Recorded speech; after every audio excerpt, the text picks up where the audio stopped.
Chapter 9 Wishful Thinking. There was a problem. They were planning to follow the road up to the mountain pass and then over it, getting as far away from the scene of the massacre as they could before the night came. However, the road was no more. At some point during the last months, or maybe even just yesterday, a terrible rockfall occurred, obliterating whole segments of the narrow roadway and making its other parts untraversable. Sonny stood on the precipice of a vast chasm, looking down with no particular expression on his face. "So what do we do now?" Scholar's voice was muffled by the collar of his scavenged fur cloak. His follower, Shifty, angrily looked around. His gaze stopped at Sonny, a suitable victim to vent his frustration. "I'll tell you what we need to do. Get rid of some dead weight." He eyed Sonny's fine boots and turned to Hero. "Listen, your lordship. The boy is too weak. He's slowing us down. Plus, he's weird. Doesn't he give you the creeps?" The young soldier answered with a judgmental frown, but Shifty wasn't done. Look how he's glaring at me. I swear to God, ever since he joined the caravan, nothing had gone right. Maybe the old man was right. The boy is cursed by the Shadow God." Sonny struggled to not roll his eyes. It was true that he was unlucky. However, the whole truth was opposite to what Shifty was trying to insinuate. It was not that he had attracted misfortune to the slave caravan. On the contrary, it was because the caravan was doomed to begin with that he had ended up here. Scholar cleared his throat. "But I've never said that." "Whatever! Shouldn't we get rid of him just in case? He can't go on for much longer anyway."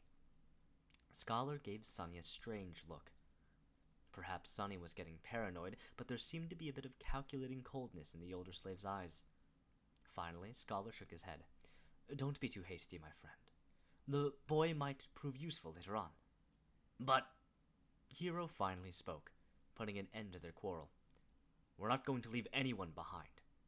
As for how much longer he'll be able to endure, just worry about yourself." Shifty clenched his teeth, but then just waved a hand. "Fine. So what do we do then?" The four of them looked at the broken road, then down the slope of the mountain, and finally up, where a sheer cliff wall was broken apart by the falling rocks. After a bit of silence, Scholar finally spoke. "Actually, in the old days, there used to be a path leading up to the peak of the mountain. It was sometimes used by pilgrims. Later, the Empire had widened parts of the path and built a proper road on top of it, now leading to the mountain pass instead of the peak, of course." He looked up. "The remnants of the original path should still be somewhere above us. If we reach it, we should be able to find our way back to the undamaged section of the road." Everyone followed his gaze, shifting uncomfortably at the prospect of climbing the treacherous slope. Except for Hero, of course, who remained as calm as a saint. Due to the rockfall, the slope wasn't an almost vertical wall anymore, but still the incline was quite sharp. Shifty was the first one to speak. "Climb that? Are you insane?" Scholar helplessly shrugged. "Do you have a better idea?" No one did. After a bit of preparation, they began the ascent.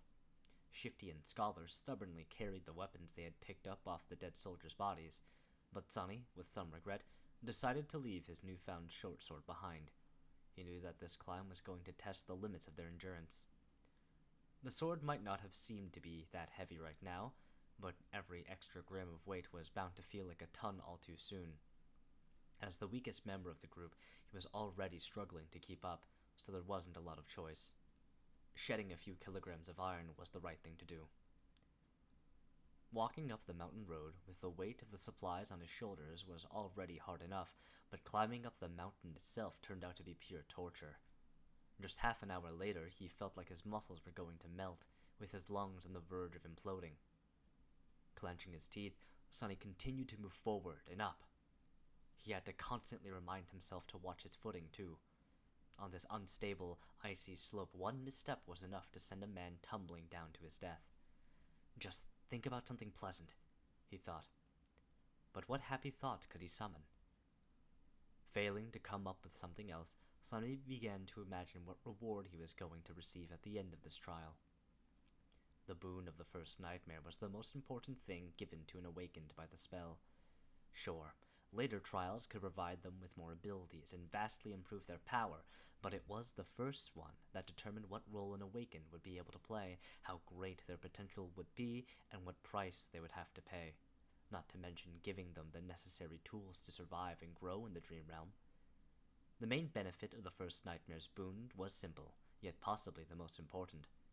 After completing their trial, aspirants were bestowed with the ability to perceive and interact with soul cores. Soul cores were the basis of one's rank and power. The stronger your core was, the greater your might would grow. The same went for nightmare creatures, with a deadly caveat that, unlike humans, they could possess multiple cores. A lowly beast had just one, but a tyrant like Mountain King had 5. Coincidentally, the only way to improve your soul core was to consume soul shards scavenged from the corpses of other dream realm inhabitants. That's why Awakened went out of their way to battle powerful nightmare creatures despite the risk of death. The second benefit was less straightforward, but nevertheless vital. After completing the first nightmare, aspirants were elevated to the rank of dreamers, colloquially known as sleepers, and gained access to the dream realm itself. They would enter it on the first winter solstice after passing the trial and remain there until an exit was found, thus becoming fully awakened. That time between finishing the first nightmare and entering the dream realm was very important, as it was the last chance to train and prepare yourself a person would receive.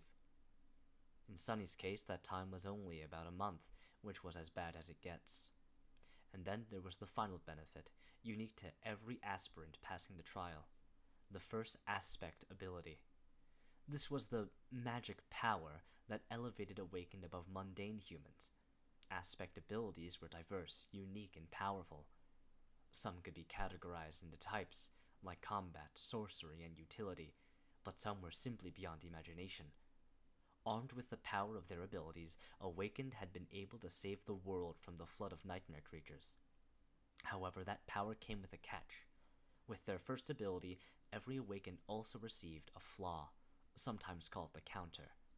These flaws were as diverse as abilities, ranging from comparatively harmless to crippling, or, in some cases, even fatal.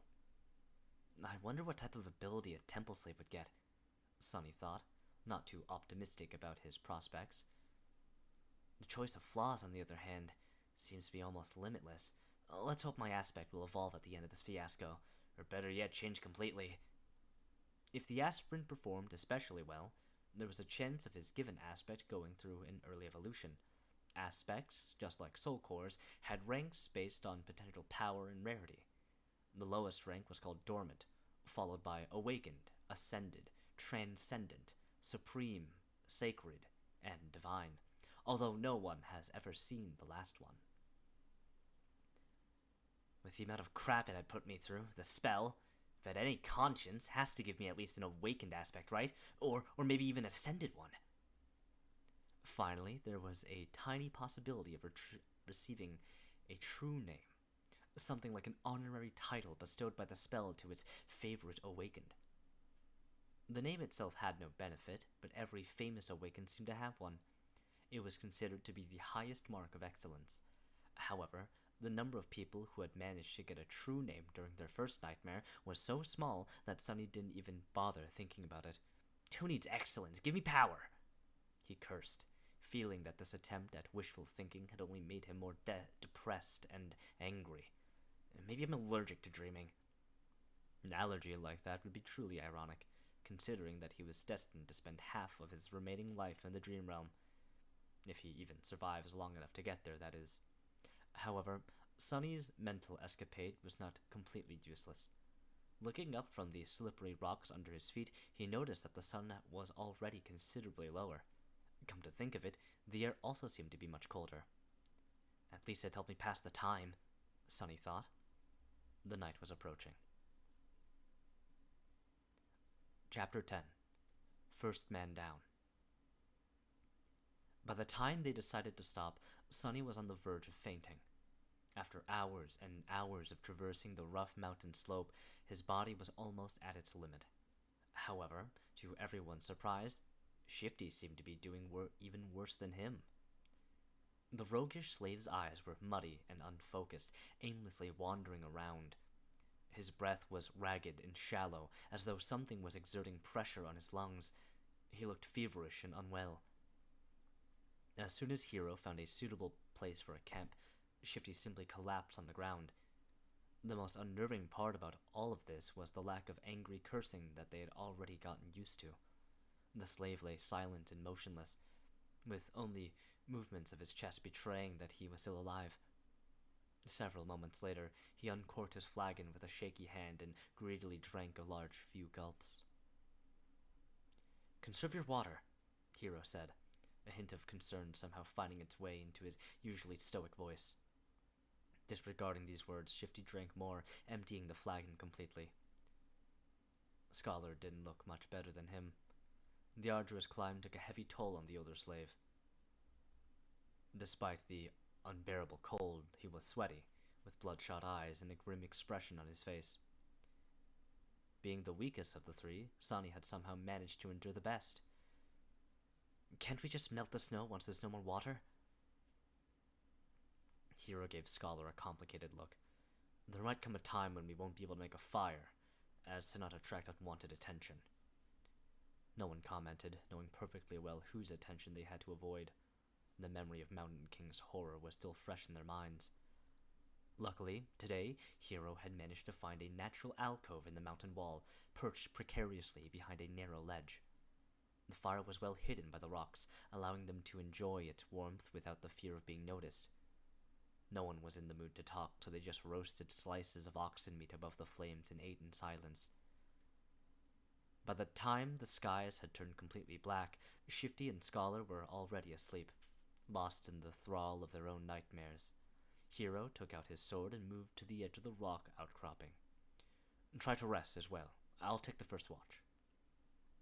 Sonny gave him a nod and lay down near the fire, dead tired. Falling asleep inside a dream was a new experience for him, but unexpectedly it turned out to be quite mundane. As soon as his head touched the ground, his consciousness slipped into darkness. After what felt like only a second, someone had gently shaken him awake. Groggy and disoriented, Sonny blinked a few times, finally noticing Hero hovering above him. "These two didn't look too well, so it's better to give them some time to recover. Don't let the flames go out and wake us up once the sun starts to rise, or if the beast appears." Sonny silently rose and changed places with Hero, who added a couple of logs into the fire and was soon fast asleep. For a few hours he was on his own. The skies were black, with dim stars and a sharp crescent of the newborn moon. However, its light was not enough to pierce the darkness that enveloped the mountain. Only Sonny's eyes seemed to be able to do so. He sat quietly, looking down the way they came. Despite the fact that they had managed to climb quite high during the previous day, he could still see the distant ribbon of the road. He could even trace it back to the stone platform where the fight with the tyrant had taken place. The tiny dots littering the stones with the dead bodies of the slaves. As he was watching them, a dark figure slowly crawled on the platform from beneath the cliff. It stayed motionless for a while and then moved forward, scraping its claws against the ground. Every time a claw hit one of the bodies, the tyrant would grab and bring it to its maw. The wind brought the muffled sounds of crunching bones to Sonny's ears. He flinched, accidentally pushing a small rock off the ledge. It fell, hit the slope, and then rolled down, causing a few more to follow.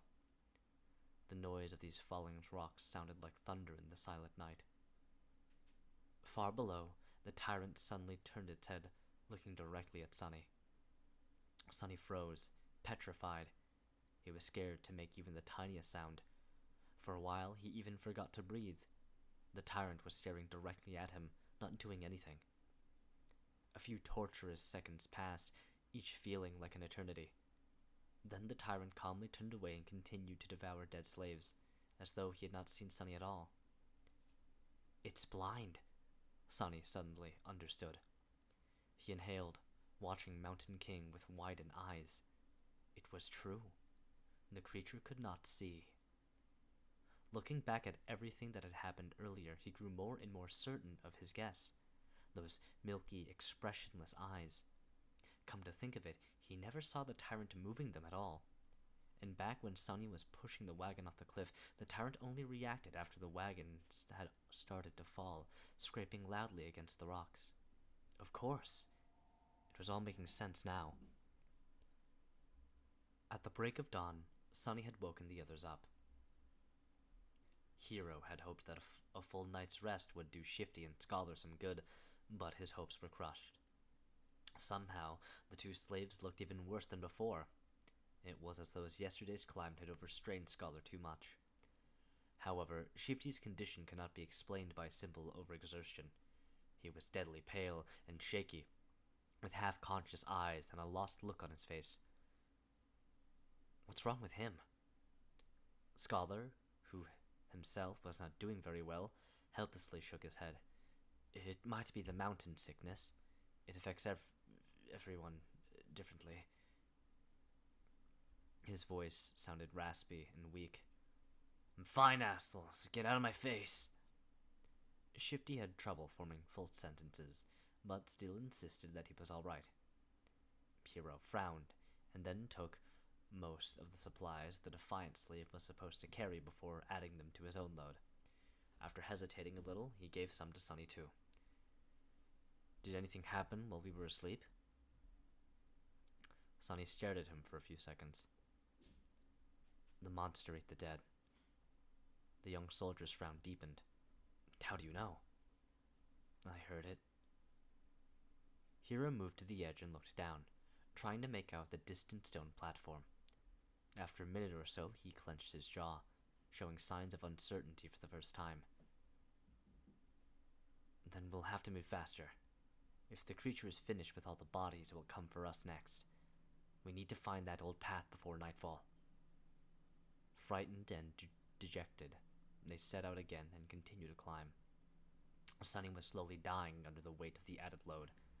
Thankfully, Shifty and Scholar had already drunk most of the water, lightening it a little. This is hell, he thought. They climbed higher and higher and higher. The sun was climbing with them, slowly approaching the zenith. There was no talking, no laughs, only strained breathing. Each of the 4 survivors was concentrated on his own steps and footing.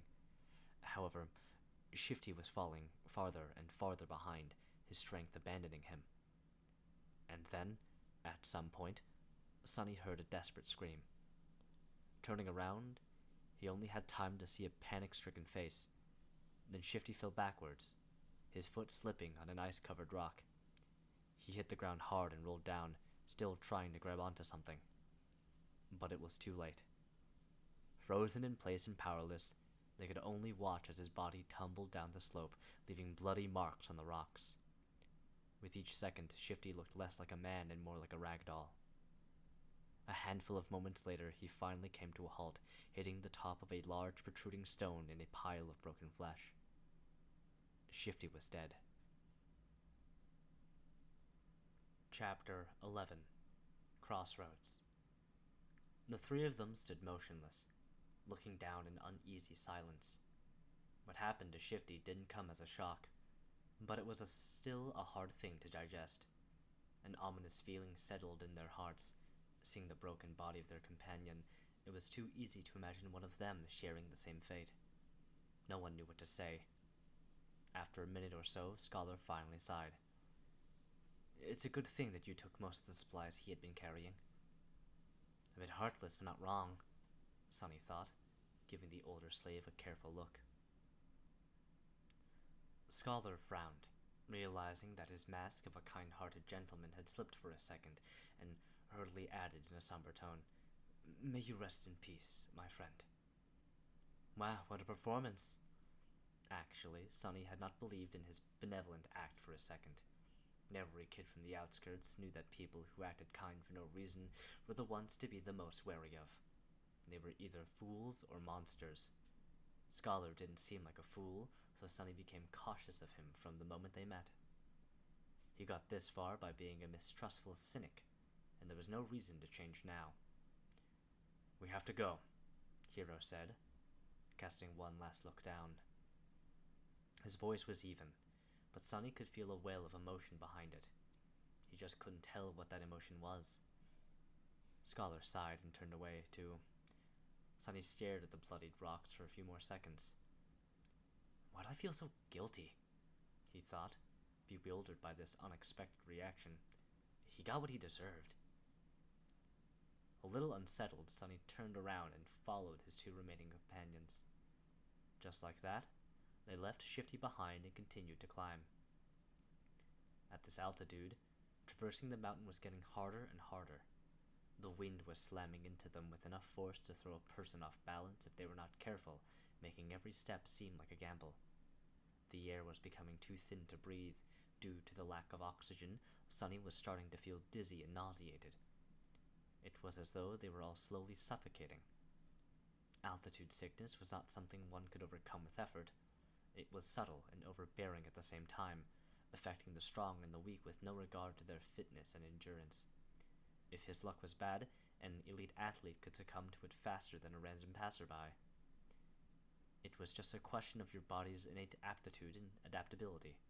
Lucky ones were able to get over it after experiencing mild symptoms.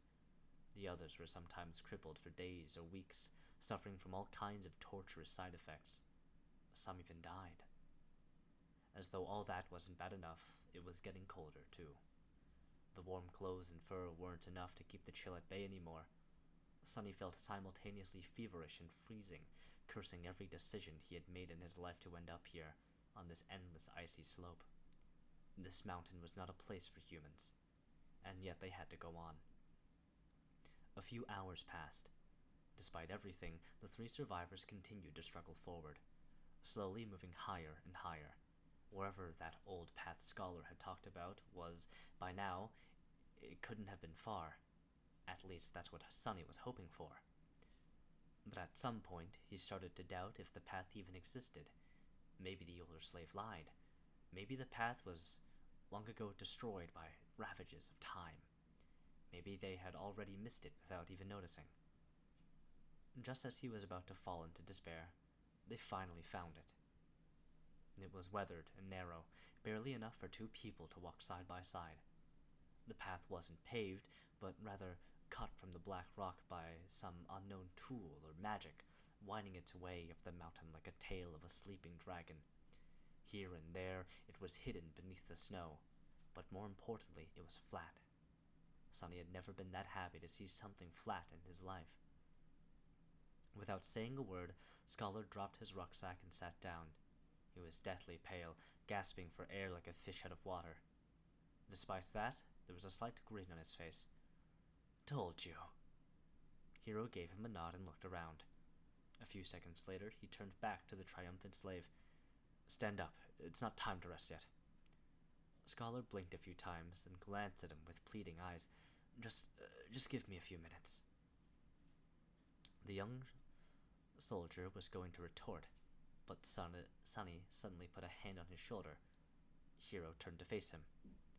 "What is it?" "It's gone." "What is gone?" Sunny gestured down, back the way they came. "Shifty's body. It's gone." Hero stared at him for a few moments, clearly failing to understand what Sunny was trying to say. "Oh, right. They don't know that Shifty's name is Shifty. Ahem.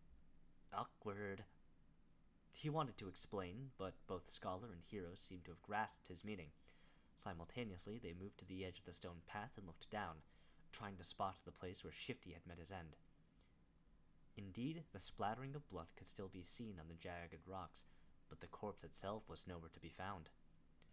Scholar flinched back and crawled as far away from the edge as he could. The young soldier also backed away, instinctively grabbing the handle of his sword. The 3 of them exchanged tense looks, clearly understanding the implication of Shifty's disappearance. "It's the monster," Scholar said, even paler than before. "It's following us." Hero gritted his teeth. "You're right. And if it is that close, we will inevitably be forced to fight it soon." The idea of fighting the tyrant was as frightening as it was preposterous. He might as well have said that they will all be dead soon. The truth of it was painfully clear to both Sunny and Scholar. But the older slave, surprisingly, did not look panicked. Instead, he lowered his gaze and quietly said, "Not necessarily." Hero and Sunny turned to him, all ears. The young soldier raised an eyebrow. "Explain?" "Here it comes." Scholar sighed. "The beast had traced us this far in just a day. That means that there are 2 most probable possibilities. Either it is smart enough to realize where we are going, or it is following the scent of blood." After a bit of thinking, Hiro nodded, agreeing with his logic. The older slave smiled slightly and continued, "Whether it is one or another, we can throw him off our trail and buy some time." "How do we do that?"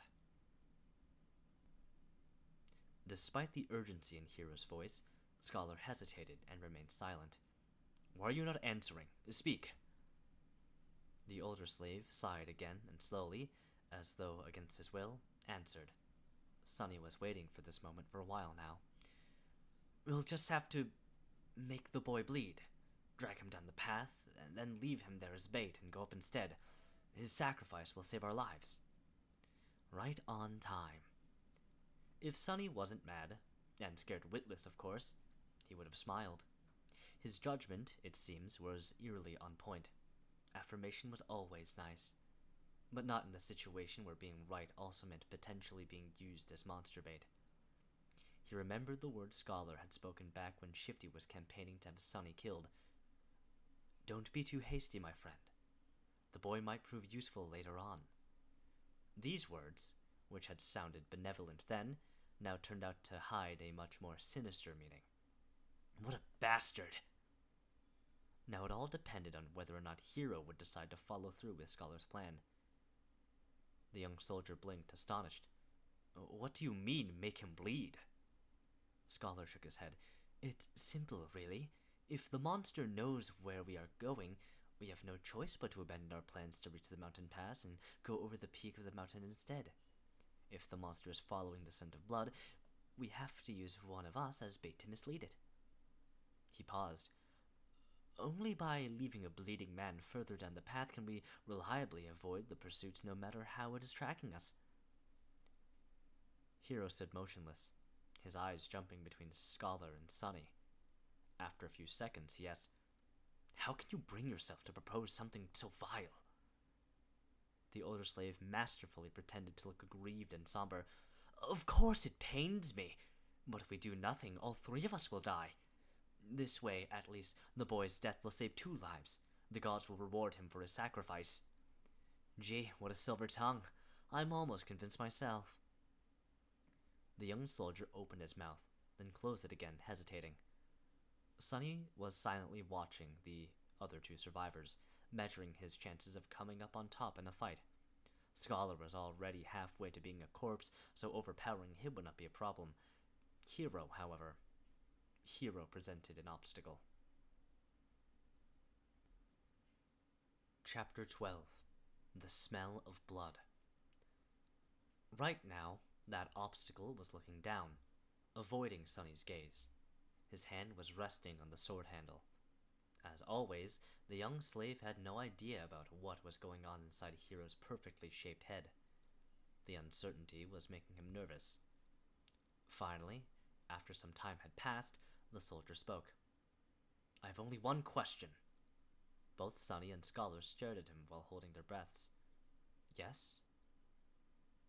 "You said that one of us must be sacrificed to save the other 2. Why him? From what I see, you are far closer to the grave." "A great question. I was just about to ask it myself."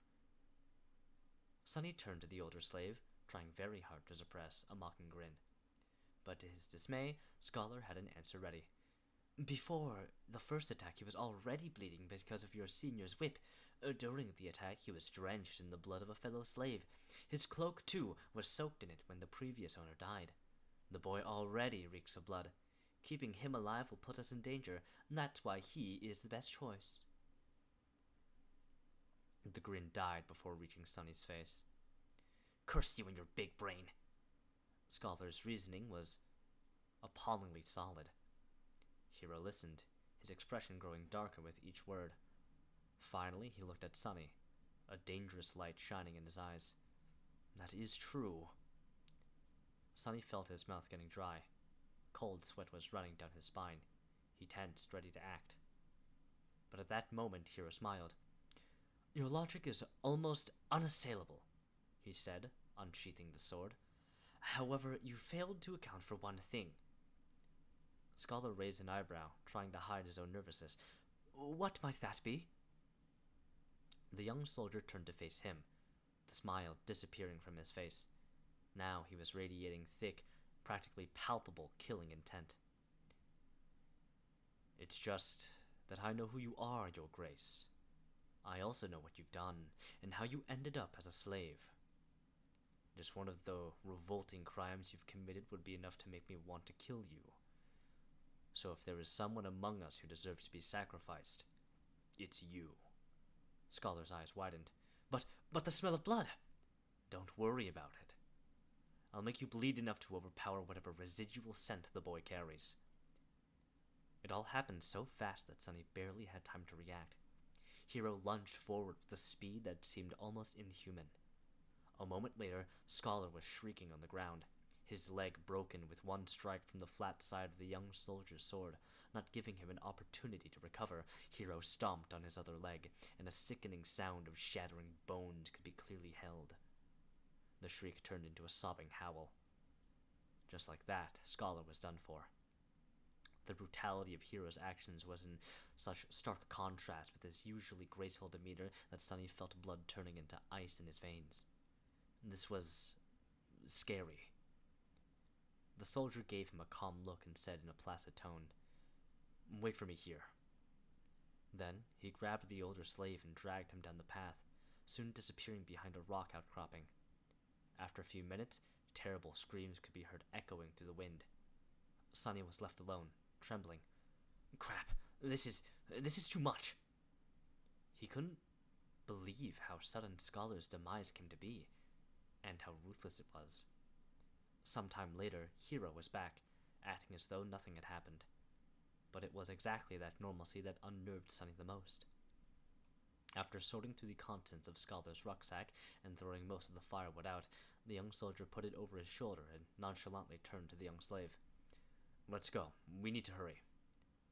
Not knowing what to say, Sunny gave him a nod and headed forward. Now there were only two of them left. It was sort of stupid, but Sunny suddenly felt lonesome. Walking on the stone path was much easier than scaling the mountain wall. He even had time for unnecessary thoughts. A strange feeling of melancholy descended on Sunny. Somehow he began to feel that the end of this nightmare, whatever it might be, was not too far off now. They walked in silence for some time after Hero spoke. "Don't feel guilty about what happened. It's not your fault. The decision was mine and mine alone." The young soldier was a few steps ahead of Sunny, so Sunny couldn't see his face. "Besides, if you knew this man's sins, actually, it's better that you don't. Just trust me when I say that killing him was an act of justice." "I wonder which one of us feels guilty." These people, always trying to rationalize their actions, always desperate to maintain an illusion of righteousness, even while doing the most foul things. Sunny hated the hypocrisy. Not getting an answer, Hero chuckled. "You don't like to talk, do you? Well, fair enough. Silence is gold." They didn't speak again after that, each preoccupied with their own thoughts. The sun was setting, painting the world into a million shades of crimson. This high up, the air was clean and crisp, pierced by streams of scarlet light. Below them, a sea of maroon clouds was slowly rolling past the mountain. The stars and the moon had begun to reveal themselves in the vermilion sky. It was quite beautiful. However, Sunny could only think about how cold it was going to be once the sun fully disappears. Before that happened, Hero had found them a shelter. Not far from the path, hidden behind some tall rocks, was a narrow crevice that extended into the slope of the mountain. Happy to be safe from the piercing wind, they explored the crevice and ended up in a small, well-concealed cave. Sunny made a move to unbundle some firewood, but Hero stopped him with a shake of his head. "Today we will camp without making a fire. The beast is too close." Camping without the warm flames to keep them company was not going to be pleasant, but at least they weren't going to freeze to death inside the cave. In any case, the alternative was too frightening. Sunny sat down, putting his back against the cave's wall. Hero settled opposite of him, looking downcast and thoughtful. He was obviously in a strange mood. If nothing else, it was apparent from the fact that today, for the first time, the young soldier had failed to care for his sword after making camp. Soon the sun was gone, and their small cave became completely dark. Sunny, of course, could see perfectly well. Hiro, on the other hand, was now completely blind. In the darkness, his handsome face looked noble and, for some reason, sorrowful. Sunny studied it, not willing to fall asleep. After a while, Hiro suddenly spoke in a quiet voice. You know, it's strange. Usually I can feel someone's presence even in absolute darkness, but with you there's nothing. It's like you are just one of the shadows. With only silence to answer, he smiled. Are you asleep? The question echoed in the darkness. Sunny, who had never spoken with Hiro unless there was an urgent need to, and even then only using a few words at best, felt like there was a strange intimacy between them now. That's why he decided to talk. Maybe the darkness gave him courage. Besides, there was an occasion. Why? You waiting for me to fall asleep before you kill me? Will you do it in the morning?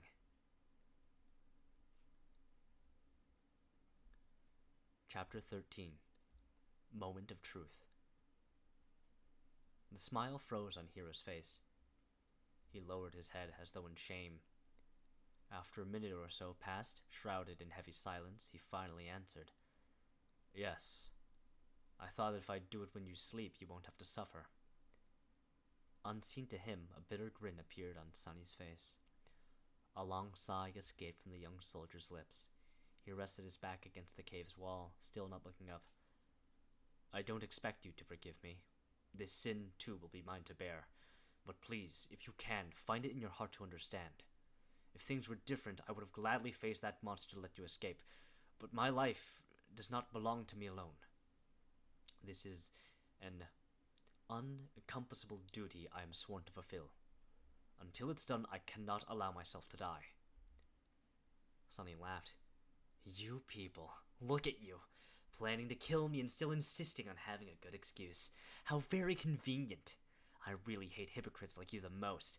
Why don't you be honest for once? Don't give me that crap, just say it. I'm going to kill you because it's easy. I'm going to kill you because I want to survive. Hiro closed his eyes, his face full of sadness. I'm sorry. I knew you wouldn't be able to understand. What's there to understand? Sunny leaned forward, anger coursing through his veins. Tell me, why do I have to die? The young soldier finally looked up. Even though he couldn't see in the dark, he turned his face in the direction of Sunny's voice.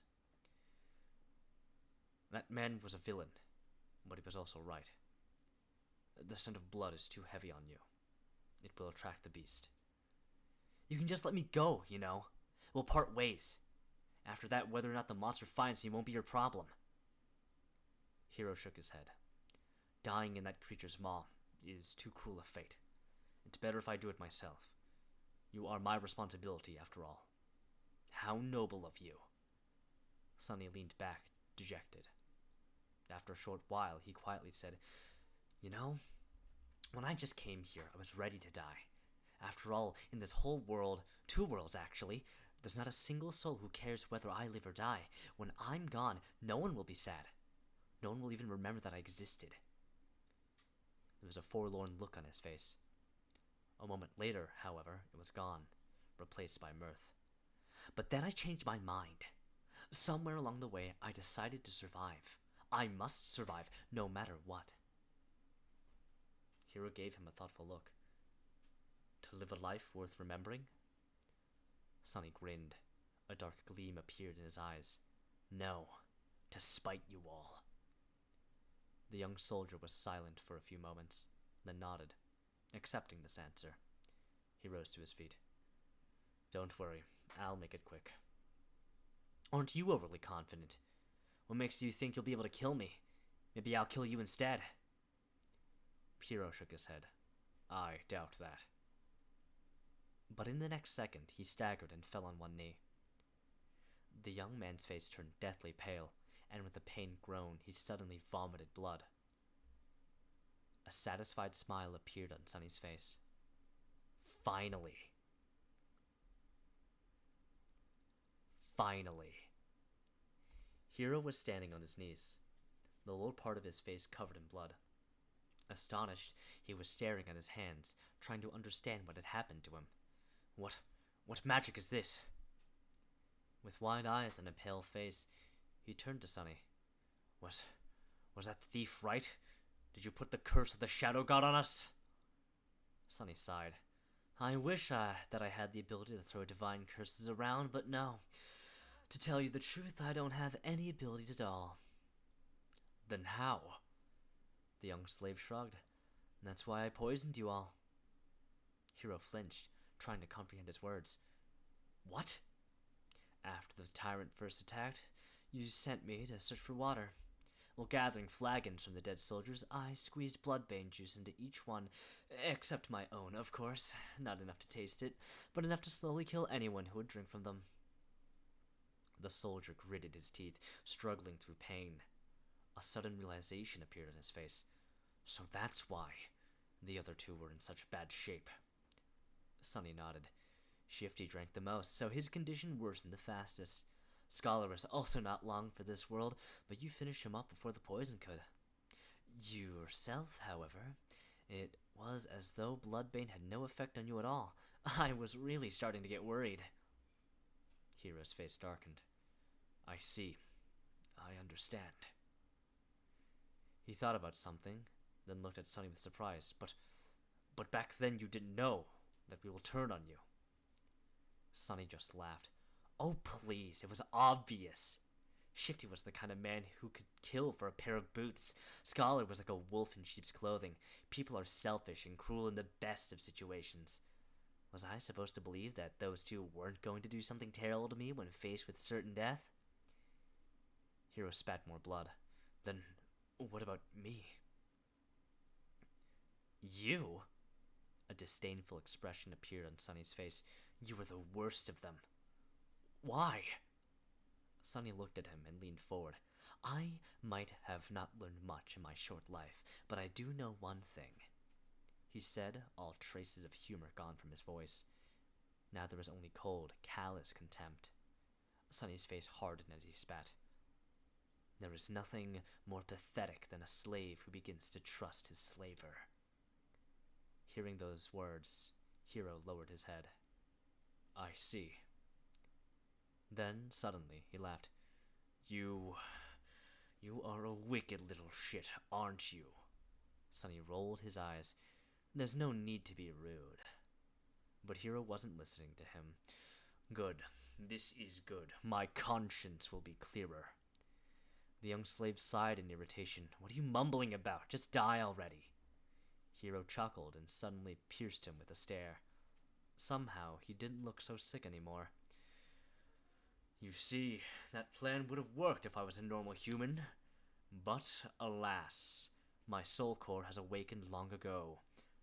I've slain countless enemies and absorbed their power. Bloodbane poison, unpleasant as it might be, can never kill me. Crap! Sunny turned around and tried to run away, but it was already too late. Something hit him in the back, sending his body crashing into the rock wall. With a scream, he felt a sharp pain piercing his left side. Rolling out of the cave, Sunny clutched his chest, scrambled back onto his feet and ran, trying to escape the narrow crevice. He managed to reach the old path, finally being able to see the stars and the pale moon shining brightly in the night sky. But it was as far as he was able to get. Stop. As the cold voice sounded behind him, Sunny froze. If Hero really had an awakened soul core, he had no chances of getting away from him. In a fight, he had no chances at all. Turn around. The young slave obediently turned, holding his hands up. He looked at Hero, who was wiping the blood off his face with a displeased look in his eyes. The two of them stared at each other, shivering in the murderous cold. Was it worth it? No matter. Despite it all, I will be true to my promise. I'll make it quick. The soldier unsheathed his sword. Do you have any last words? Sunny did not answer. However, a small silver bell suddenly appeared in his hand. Hero frowned. Where were you hiding that thing? Sunny shook the bell. A beautiful, clear ringing sound flowed over the mountain, filling the night with an enchanting melody. What are you doing? Stop! The young slave dutifully stopped. What was... Right under Hero's bewildered eyes, The silver bell disappeared into thin air. He looked at Sunny, stumped and suspicious. "Tell me, what did you just do?" But Sunny didn't answer. In fact, he hadn't said a single word ever since escaping the cave. Right now, he wasn't even breathing. Hiro, on the other hand, continued to speak. "Tell me right now or you will regret it." He scowled. "Why are you not saying anything?" The shivering boy just stared at him, completely silent. No. He was staring into the darkness behind him. Hiro's eyes widened. "What?" Chapter 14. Child of Shadows. Sunny had no choice but to resort to one last desperate gamble. He had no chance against the enemy in the direct confrontation, at least not without an advantage. Bloodbane poison was supposed to be his hidden card, but turned out to be nearly useless. Being able to see in the dark did not help him that much, too. Somehow, Hiro was able to perceive their surroundings even without any light. Whether he was using his sense of hearing or some magical ability, Sunny did not know. Not that it mattered now that he had actually left the cave and were now standing under the moonlit sky. Now he only had one advantage left. The fact that he knew the tyrant was blind, and Hiro did not. Acting on that knowledge, however, was easier said than done. But what else could he do? That's why he tried to stay as quiet as possible and rang the silver bell. If the description did not lie, its ringing could be heard from miles away. Surely the tyrant was going to hear it too. Now Sunny only had to stay silent, stall for time, and hope that the monster would come. As he did so, Hiro's bewilderment slowly turned into anger. "Tell me right now or you will regret it." His voice was quite threatening, but still, the young slave did not answer. He just shivered in the cold and tried not to moan despite the pulsing pain in his chest. "Why are you not answering?" But Sunny did not dare to answer. He held his breath and watched, horrified as the familiar colossal figure appeared behind Hiro. His lungs were on fire, and his heart was beating like crazy. It was beating so loud that he was even afraid that the blind tyrant would hear it. But of course, it couldn't be louder than Hiro's voice, who was still talking, turning himself into the only source of noise on this mountain. At the last second, a hint of understanding appeared in the young soldier's eyes. He began to turn around, his sword rising with lightning speed. But it was too late. A massive hand appeared from the darkness and caught him in an iron grip. The bone claws scraped against the armor, pulling it apart. Mountain King dragged Hiro back, paying little attention to the sword biting into its wrist. Viscous saliva was streaming from its opened maw. Petrified by fear, Sunny slowly turned his back to them and took a couple of steps up the old winding path. Then he darted away, running as fast as he could. Behind him, a desperate scream tore apart the silent night. Then a hungry roar followed. It seemed that Hiro wasn't going down without a fight, even though his fate was already sealed. But Sunny didn't care. He was running away, climbing higher and higher. "I'm sorry, Hiro," he thought. "I did say that I will watch you die, but, as you know, I am a liar. So go and die on your own." A lonesome, dark mountain stood tall against the raging winds. Jagged and proud, it dwarfed other peaks of the mountain chain, cutting the night sky with its sharp edges. A radiant moon bathed its slopes in the ghostly light. Under that light, a young man with pale skin and black hair reached the peak of the mountain. However, his looks didn't match the magnificence of the scene. Wounded and staggering, he looked pathetic and weak. The young man looked like a walking corpse. His coarse tunic and cloak were torn and smeared with blood. His sunken eyes were cloudy and lifeless. His body was bruised, beaten, and cut. There were specks of bloody foam on his lips. He was hunched over, cradling the left side of his chest. Each step caused him to moan, ragged breath barely escaping through gritted teeth. Sunny was hurting all over, but most of all he was cold. So cold. He just wanted to lie down in the snow and fall asleep. But instead, he continued walking, because he believed that the nightmare would be over once he reaches the peak. Step, another step. Finally, he had made it. At the highest point of the mountain, a vast expanse of flat rock was covered with snow. In the center of it, illuminated by moonlight, stood a magnificent temple. Its colossal columns and walls were cut from black marble, with exquisite reliefs decorating the Stygian pediment and broad frieze. Beautiful and awesome, it looked like a palace of a dark god. At least it did once. Now the temple was in ruins. Fractures and cracks marred the black stones. Parts of the roof had collapsed, letting in ice and snow. Its tall gates were broken, as if smashed into pieces by the hand of a giant. Still, Sonny was satisfied. "Found you," he said in a hoarse voice. Gathering the last of his strength, the young slave slowly limped in the direction of the ruined temple. His thoughts were muddled and confused. "See this, Hero?" he thought, forgetting for a second that Hero was already dead. "I've made it. You were strong and ruthless, and I was weak and timid. Yet now you are a corpse, and I am still alive. Isn't it funny?" He stumbled and groaned, feeling the edges of his broken ribs cutting deeper into his lungs. Blood was dripping from his mouth. Dead or not, Hero had gotten him good with that single strike. "Actually, it's not. What do any of you even know about being ruthless? Poor fools. In the world where I come from, people had thousands of years to turn cruelty into an art. And as someone on the receiving end of all that cruelty, don't you think I would know more about being vicious than you ever could?" He was getting close to the temple. "Truth be told, you never stood a chance. Wait, what was I thinking about?" A moment later, he had already forgotten. It was only pain, the dark temple, and the overpowering desire to sleep. "Don't fall for it. It's just hypothermia. If you fall asleep, you'll die." Finally, Sonny reached the steps of the Black Temple. He started to climb them, not noticing thousands of bones that were scattered around. These bones once belonged to humans and monsters both. All of them were killed by the invisible guardian still lingering around the temple. As Sonny was climbing the steps, one of the shapeless guardians approached him. It was ready to snuff out the spark of life that was burning weakly in the defiler's chest, but then stopped, sensing a faint, strangely familiar scent coming from his soul. The scent of divinity. Sorrowful and lonesome, the guardian moved aside, letting Sonny pass. Oblivious, he entered the temple. Sonny found himself in a grandiose hall. Cascades of moonlight were falling through the holes in the partially collapsed roof. Deep shadows were surrounding the circles of silver light, not daring to touch them.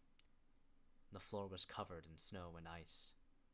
At the far end of the hall, a large altar was cut from a single piece of black marble. It was the only thing inside the temple untouched by snow. Forgetting why he came here, Sonny headed for the altar. He just wanted to sleep. The altar was dry, clean, and as wide as a bed. Sonny climbed on it and lay down. It seemed like he was going to die. He was okay with it. Sonny tried to close his eyes, but was stopped by a sudden noise coming from the direction of the temple's entrance. He turned his head to look, not even a little bit curious. What he saw would have sent chills running down his spine if he weren't so cold, tired, and indifferent. Mountain King was standing there, looking at him with its 5 blind eyes. It was still massive, terrifying, and revolting. Worm-like shapes were still moving frantically under its skin. It was sniffing the air, salivating. Then it opened its maw and moved forward, slowly approaching the altar. "What an ugly bastard," Sonny thought, and suddenly clutched his chest, convulsing in a fit of torturous coughing. Bloody foam flew from his mouth and fell on the altar. However, the black marble soon absorbed it. A second later, it was as pristine as it was before. The tyrant was just about to reach Sonny. It was already stretching its hand to grab him. "I guess this is the end," he thought, resigned to his fate. But at the last second, suddenly, the voice of the spell resounded in the dark temple. "You have offered yourself as a sacrifice to the gods. The gods are dead and cannot hear you. Your soul bears the mark of divinity.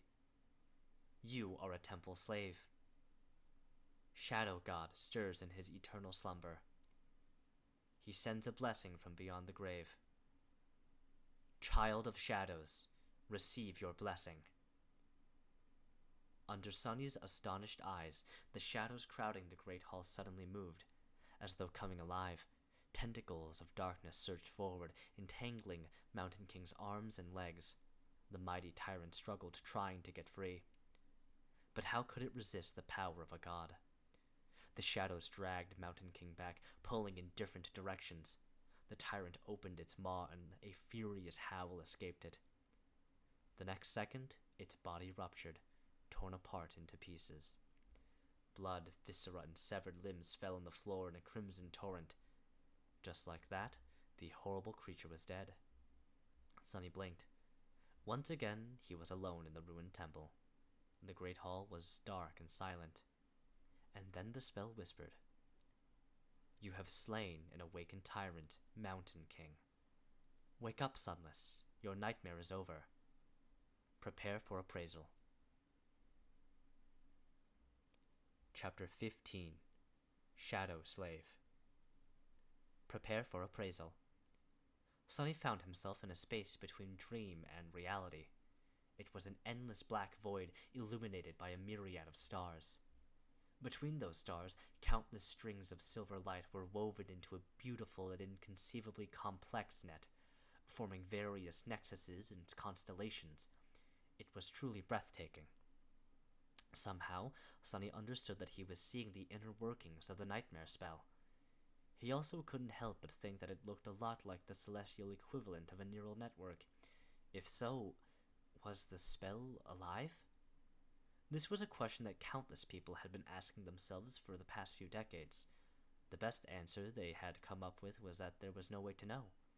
The spell was neither alive nor dead, neither sentient nor mindless. It was more of a function than a creature. But Sunny was in no mood to ponder philosophical questions. He was eagerly awaiting his boon. The spell was still appraising his performance. However, the first reward had nothing to do with it. You have received a memory. Puppeteer's Shroud. Yes! Sunny felt incredibly elated. He was almost ready to do a happy dance. That memory belonged to the Mountain King, who was an awakened tyrant, which meant that the memory itself was of the awakened rank. Getting it was a stroke of incredible luck. There were 7 ranks to everything in the spell. These ranks were, in order of growing power, Dormant, Awakened, Ascended, Transcendent, Supreme, Sacred, and Divine, with the exclusion of nightmare creatures who were ranked as Dormant, Awakened, Fallen, Corrupted, Great, Cursed, and Unholy. From the spell's point of view, Sunny was a dormant human. Having a memory of a higher rank than his own soul core would be of great help once he enters the dream realm. The power gap between different ranks simply could not be overestimated. He wanted to take a look at Puppeteer's Shroud, but there was no more time. The spell was done with its appraisal. Here in the void, its voice didn't sound subtle and familiar anymore. Rather, it seemed that the universe itself was speaking.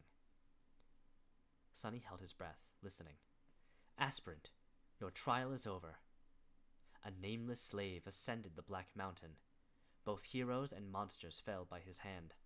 Unbroken, he entered the ruined temple of a long-forgotten god and spilled his blood on the sacred altar. The gods were dead, and yet they listened. You have defeated a dormant beast, Mountain King's larva. You have defeated 3 dormant humans, names unknown. You've defeated an awakened human, Oro of the 9. You've defeated an awakened tyrant, Mountain King. You have received the Shadow God's blessing. You have achieved the impossible. Final appraisal, glorious. Your treachery truly knows no bounds. That final part was not really necessary, as far as Sunny was concerned, but he was still pretty satisfied with the praise from the spell. He felt like his chances of evolving his aspect to be an awakened, or even ascended one were pretty high. His overall power was still dependent on the rank of the soul core, which would remain dormant until much later, but the rank of the aspect itself would do wonders for his overall potential. Dreamer Sunless, receive your boon. He was an aspirant no more. Sunny grinned. You have been bestowed a true name, lost from light. His jaw dropped. A true name. He had received a true name. Never in his wildest dreams did Sunny dream of becoming one of the chosen few to accomplish such feat. and in his very first nightmare to boot. Not even all the saints could boast of having one. He was an elite now, a bona fide cream of the crop. He was going to be rich. But the rewards kept coming. Your aspect is ready to evolve. Evolve aspect? What kind of question is that? Sonny crossed his fingers and said, yes. Dormant aspect temple slave is evolving. New aspect acquired. Aspect rank? Divine. Sonny fell over. Aspect name? Shadow slave. Divine. It's divine. Sonny was standing on his knees, stupefied. The shock was so great that for a second there he had lost all control over his limbs and fell. It said divine, right? He raised a trembling hand and rubbed his eyes, making sure that he was awake. Or rather, conscious, since technically he was still sleeping in the underground vault of the police station. Confused by all this terminology, Sonny silently summoned the runes and found the lines describing his aspect. Aspect, shadow slave. Aspect rank, divine. Aspect description. You are a miraculous shadow left behind by a dead god. As a divine shadow, you possess plenty of strange and wondrous powers. However, your existence is empty and lonesome. You mourn the passing of your former master and long to find a new one. Innate ability. Shadow bond. Ability description. Find a worthy master and let them know your true name. Once they recite it out loud, you will be bound to their will, unable to disobey any command. It is improper for a shadow, let alone a divine one, to walk around without a master. That was a lot to digest. First of all, Sonny felt his heart beating faster. He heard it right. All the suffering and horror he had experienced in the first nightmare paid off in the end. A divine aspect. He had received a divine aspect. Anything above awakened was rare and immensely valuable. People with ascended aspects were rare enough to be fought over by various factions. The factions themselves were built around singular powerhouses with transcendent or supreme aspects. And he had never, ever heard of someone acquiring a divine one. Never! Anything with the divine prefix was so hard to find that it mostly lived in the realm of myths and legends. After all, the human race had not reached that high yet. It was only slightly more than a decade since humans managed to finally conquer the third nightmare and receive the ability to evolve their cores to transcendent rank. As transcendents, or saints, as they were called in the real world, powerful awakened rule over the dream realm, but even they did not dare to face nightmare creatures of higher ranks. Subsequently, there were not a lot of memories or echoes of supreme rank around, let alone sacred or divine. The same went for aspects. And yet Sonny just got one. He grinned, driven half-mad by joy and arrogance. However, his jubilation was a little muddled. After all, there was that weird innate ability. Of course, he had no intention of becoming someone's magical slave, with no free will of his own. To hell with that. But it wasn't that bad. All he had to do to avoid that fate was to conceal his true name. No one except for him could see his status.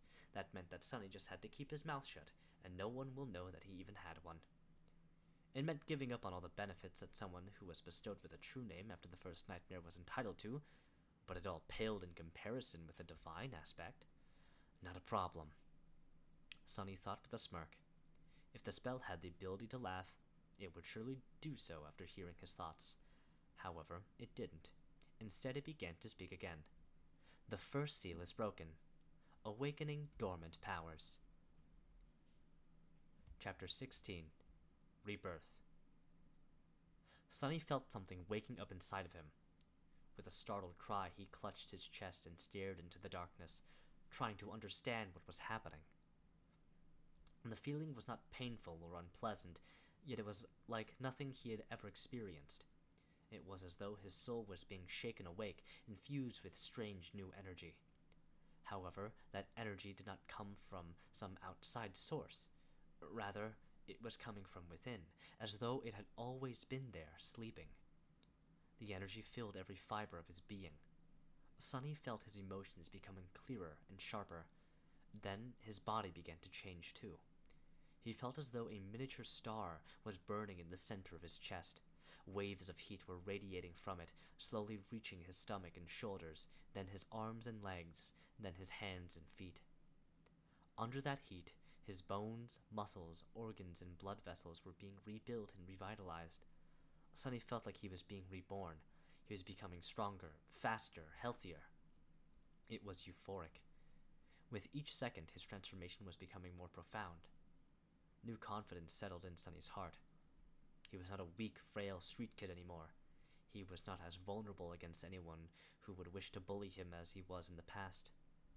With his powers awakened and his will tempered by the horrors of the first nightmare, he was now someone you would not want to cross. After some time had passed, the star burning in his chest finally cooled down.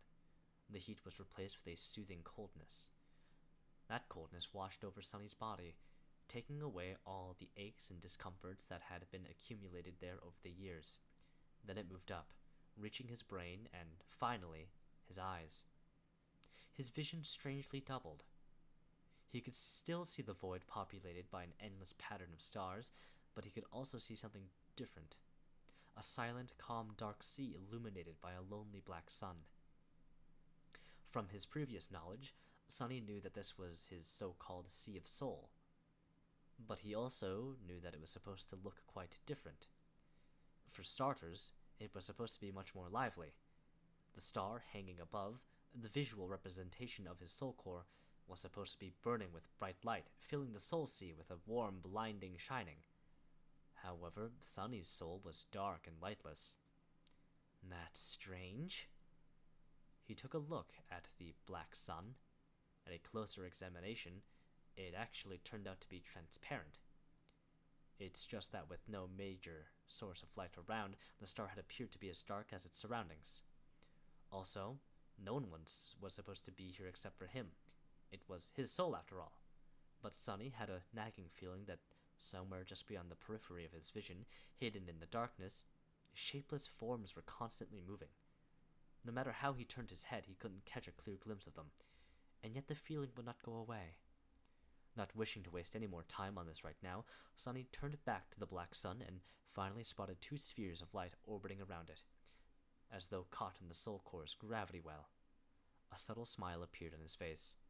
These were his memories, Silver Bell and Puppeteer's Shroud. Later, there would be dozens of such spheres here. If he was lucky, he would even acquire an echo or two. The spell's voice suddenly pulled him out of the Sea of the Soul. Awakening aspect ability. This is it, the moment of truth, Sunny thought. Divine aspect or not, his immediate future still depended on the first aspect ability he would receive. His role in the dream realm would be based on its characteristics. If it was a combat ability, he would be most useful on the front lines with the bloody battles against the nightmare creatures.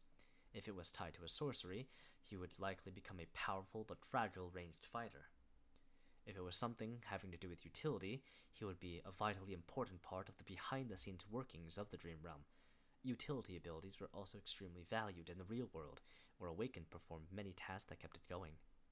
If he was lucky, he could even become a healer. Healers were very rare, and as such, sought-after specialists. Aspect ability acquired.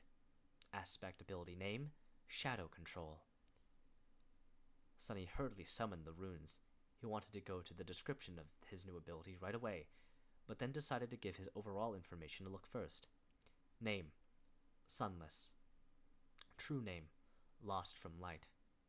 Rank, Dreamer. Shadow Core, Dormant. Shadow Fragments, 12 out of 1,000. What? What is that? Where the rank of his soul core was supposed to be written, a mysterious Shadow Core appeared instead. Sunny looked at it, blinking. He had never heard of anyone having a different kind of core before. Was he that unique?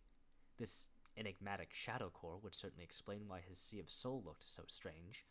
And also, he moved his eyes down, noticing a Shadow Fragments counter. Usually, there was supposed to be an indicator of the number of soul shards consumed. However, it was nowhere to be seen. Do I actually have a completely different progression path than All Awakened? The idea was as exciting as it was frightening. Not having to fight for resources with anyone else was an incredible advantage. Most of the human society in the Dream Realm was built around the acquisition of soul shards. If he had no need to gather them to evolve, not only would he be able to become more powerful with incredible speed, he would also be completely self-sufficient. On the other hand, he had no idea how to acquire these shadow fragments. However, he had gotten 12 of them somehow already, so whatever it was that he had to do, he had already done it in the first nightmare. I'll have to explore this carefully. Satisfied with his decision, Sunny continued to study the runes. Memories. Silver Bell. Puppeteer Shroud. Echoes? Not applicable. Attributes. Faded. Mark of Divinity. Child of Shadows. Aspect. Shadow Slave. Aspect Rank. Divine. Aspect Abilities. Shadow Control. Aspect Ability Description. Your shadow is more independent than most. It is an invaluable helper. What is that supposed to mean? Sunny held his breath and began to read the description again, but at that moment, a new set of runes appeared just below it. Simultaneously, the spell's voice resounded in the black void. All power has a price. You have received a flaw. Your flaw is... Sunny read the runes, and his eyes widened in horror. Oh no. No, no, no, no, no, no, no! Chapter 17. 3 Simple Words. He closed his eyes, then opened them again, hoping that the runes would disappear. Please, be gone, please! But the runes were still there, shining slightly as though mocking him. Flaw. Clear conscience. Flaw description. You cannot lie. Sunny stared at these 3 simple words, feeling like there was a bottomless abyss opening right beneath his feet. The spell, which was usually frivolous with its descriptions, decided to be straight and on point this time. There were only 3 words. They left him no room to maneuver. Can't lie. I can't lie. Me? How am I supposed to live if I can't lie? Sunny's very survival was predicated on his ability to deceive and outsmart other people. Even the spell itself congratulated him on his treachery. Without the ability to lie, he wouldn't be able to achieve anything. Not to mention, his heart suddenly felt as though it was about to stop. If he could only tell the truth, how was he supposed to hide his true name?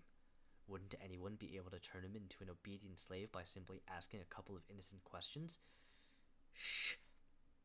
Sunny was about to scream and curse, but at that moment the spell spoke again. Wake up, lost from light. The black void spun and disappeared. Sunny opened his eyes. The armored ceiling of the police station's vault hung above him. No one would call its aesthetics beautiful, but to him it was the most majestic sight. Only now did he realize how much he had missed the real world. It was safe and familiar. There were no monsters or slavers. Well, at least officially.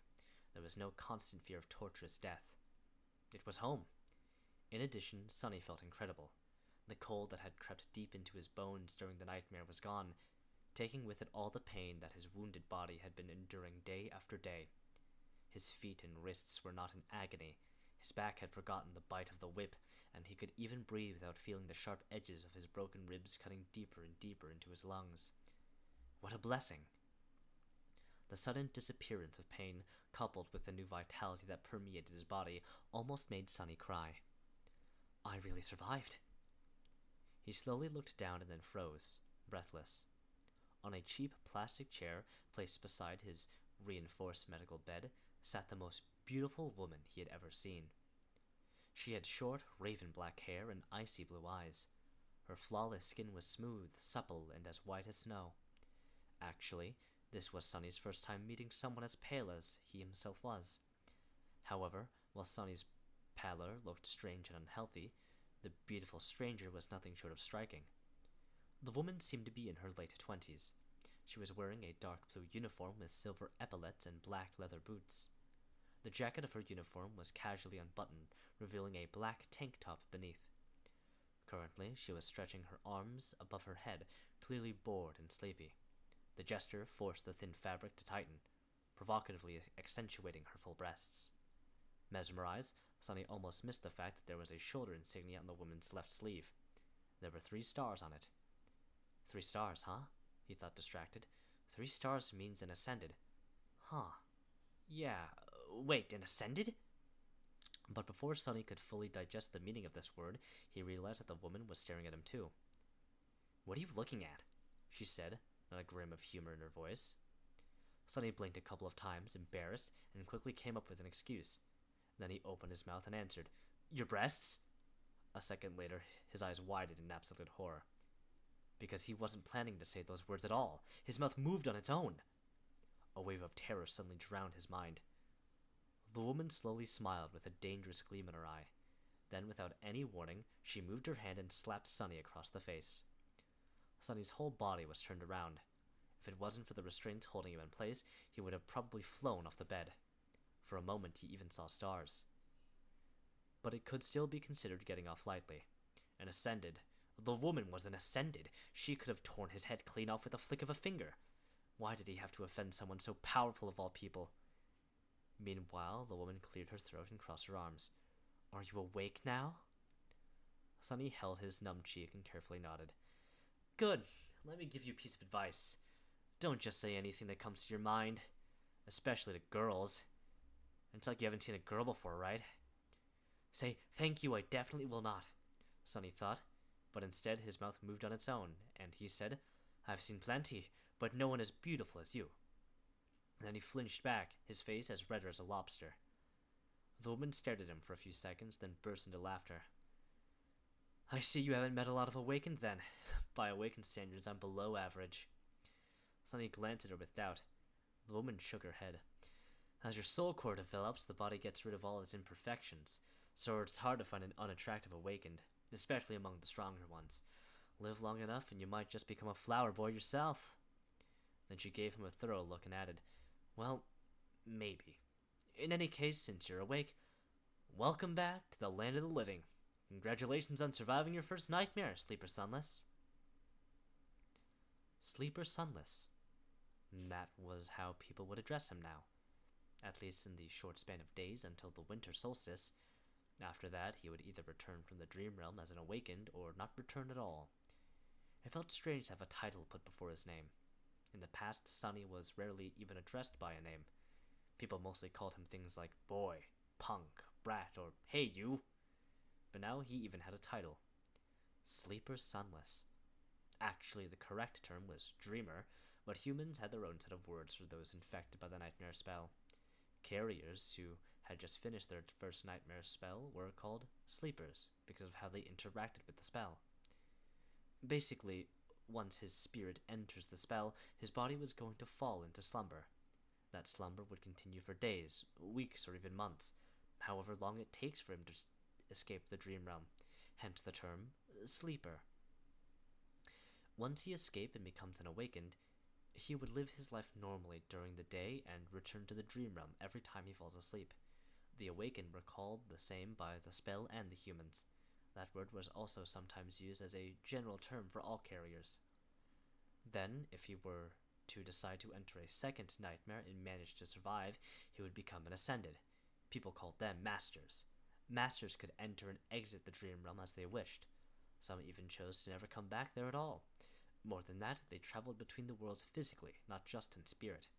And then, above masters, there were saints. Those who had conquered the third nightmare and earned the right to call themselves transcendent. They were as powerful as demigods, and even more rare. Not only could they travel between worlds, the real world and the dream realm, but they could also take others with them. But coming back to masters, the beautiful woman stood up and approached the reinforced medical bed. With practice moves, she began to undo the restraint holding Sonny in place.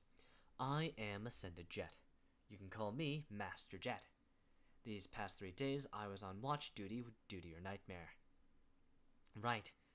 Before I fell asleep, the policeman told me that an awakened would arrive in a few hours to monitor my condition, to kill the nightmare creature if I die and let it through."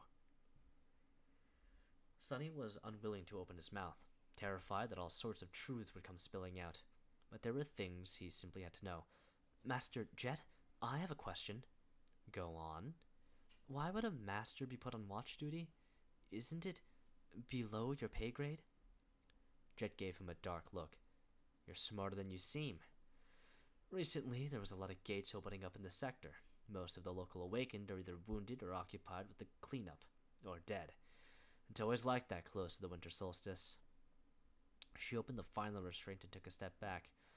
Plus, there's not a lot of awakened who, like me, directly work for the government. It's by far the least lucrative or glorious career one of us can choose. Would you abandon wealth and fame to work abysmal hours and risk your life, fueled only by altruism and sense of duty?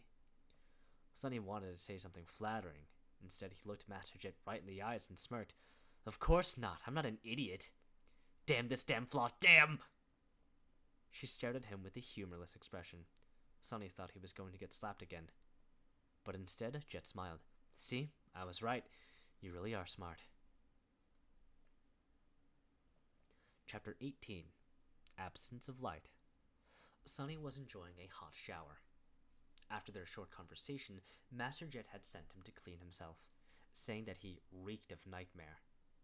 The unnatural slumber of the spell would slow down the body's metabolism, and the medical apparatus he had been strapped into was supposed to take care of the rest, but he was still asleep for 3 whole days. Even if only psychological, the scent of bloodshed and despair lingered around him. Ah, I'm in heaven, Sonny thought, willing himself to temporarily forget about the looming disaster of the flaw. He was alone in the police station's showers, relaxing under the streams of hot water. After a bit of time had passed, Sonny reluctantly turned the tap off and walked over to the towel rack. Coincidentally, he saw himself reflecting in the mirror. The changes in his physique were subtle but noticeable.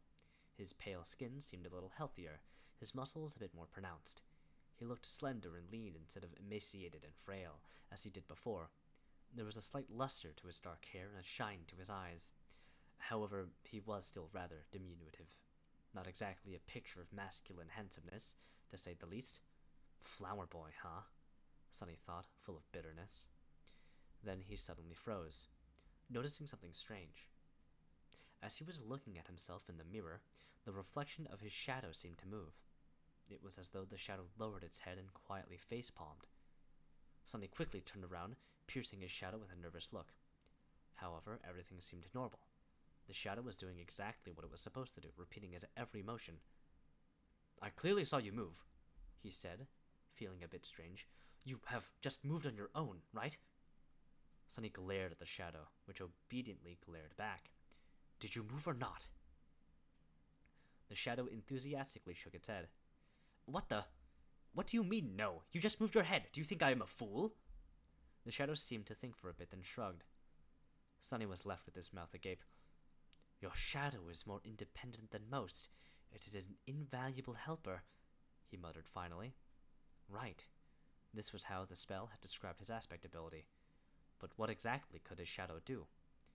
He decided to experiment a little. Hey, you! Tell me what you can do. The shadow was silent and motionless. Right, it doesn't have vocal cords. As though that made any sense. Shadows were not supposed to have muscles either, and yet it knew how to move. Show me? No reaction. It seemed the shadow was content pretending to be an ordinary, lifeless blob of darkness. Sonny sighed. I'm doing this wrong. Independent or not, the shadow was still a part of him. It was a manifestation of his aspect ability. So instead of asking the shadow, he really should have been asking himself, Not going to talk, are you? Sonny closed his eyes and directed his perception within, exploring himself for the first time since returning to the real world. He felt the beating of his heart, the steady rising of his chest, the slight chill of the shower room. He heard droplets of water falling on tiled floor, felt the movement of filtered air against his skin. And there, on the verge of his consciousness, something new. A completely new sense. Sonny concentrated on it, and suddenly a whole other world opened to him. It was hard to describe with words, just like one would have trouble explaining how hearing or touch feels. It was as though he could communicate with vast forms that crowded around him and receive an understanding of both their own shape and the surrounding space, guided by the different degrees of pressure they exerted on his mind and each other. That understanding came naturally and instantaneously, like an instinct. These forms were shadows, and among them, one, not the largest one, but the deepest, didn't feel like an external entity. It was like a part of his soul. Once Sonny grasped the feeling of it, he could sense the shadow just like he sensed his limbs. The only thing that his limbs were made out of flesh, and the shadow was made of the absence of light. Sonny opened his eyes and looked at the shadow. Then, with a thought, he willed it to raise an arm. The shadow raised an arm. He willed it to stand, sit, turn around, kick. Then he willed it to change shape, turning into a circle, then a line, then a monster, and then finally back to his own silhouette. The shadow was mercurial and fluid like water. The only constant was its size. Huh, how about that? The shadow pouted, then reluctantly raised its thumbs. But how are you useful? He willed the shadow to strike the towel rack. It obediently moved and delivered a powerful kick. Of course, since it was just a shadow, its leg passed over the towels harmlessly, not even causing them to sway a little. Is that all you can do? In his mind, the image of shadow tentacles tearing the mighty tyrant into little pieces cracked and shattered mercilessly. It seemed he would not be competing with Shadow God any time soon. How regretful. The shadow looked at him with disdain. Then it shrugged and stopped moving altogether, clearly offended. Sonny sighed and took a towel off the rack. All right, I will explore it later. A few minutes after that, he was wearing a clean police-issued tracksuit and heading for the cafeteria. Master Jet was waiting for him at one of the tables, with 2 trays full of steaming synthetic food in front of her. Help yourself. Sonny glanced at the cheap gruel, which was not so different from the stuff he used to consume in the outskirts, and sighed. Somehow, he had expected his first meal after becoming a sleeper to be more lavish. Still, it was food. He sat down and began to wolf down the gruel ravenously.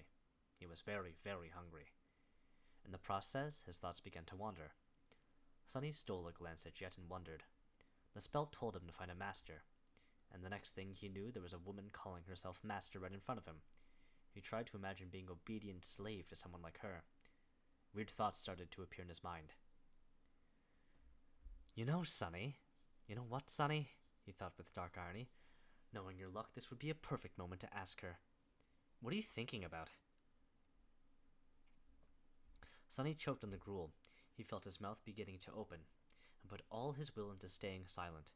A second passed without him saying anything. And then a weird pressure appeared in his mind, which soon turned into blinding pain. He endured it for a couple of more seconds before giving up. I was thinking that it would be a perfect moment for you to ask me what I am thinking, he finally said. Jake gave him a weird look. All right, are you almost finished with your food? Sonny nodded. Then I'll begin. As per protocol, I am obligated to inform you of a few things. It is mostly a formality. First of all, concerning your nightmare. She glanced at him inside. You are entitled to receive free psychological counseling. No matter what traumatic experience you've encountered, there is no shame in asking for help. Your mind is as important as your body. It's only right to keep it healthy. Are you interested? Sonny shook his head. Jet shrugged and continued. As you wish. You can also talk to me. Was it very hard? How could he answer? It was simultaneously much worse than I expected, and exactly as bad as I suspected. She nodded, satisfied with that explanation. That's a good attitude. I won't pry any further. Us outskirt rats are way more resilient than people think. Sonny looked at her in surprise. Master Jet, you grew up in the outskirts? She grinned. What, you can't tell because of my exquisite manners and polished exterior? He blinked a couple of times, surprised. I couldn't tell at all. After thinking for a while, he added, Are there a lot of people like us among the awakened? Jet's smile disappeared. No, there's not. In fact, they can be counted on one hand. As expected, odds were really stacked against people like them. That made the 3 stars on Jet's Exine even more exceptional. One day I'll be a master, too. If she can do it, why can't I? So, what happens now? What else are you obligated to tell me? Sonny had no idea what he was supposed to do after leaving the police station. The winter solstice was just several weeks away. Jet leaned back and answered, That's basically it. There are some additional hoops to jump through, mostly having to do with your family, but, well, I've read your file, so I know that doesn't apply.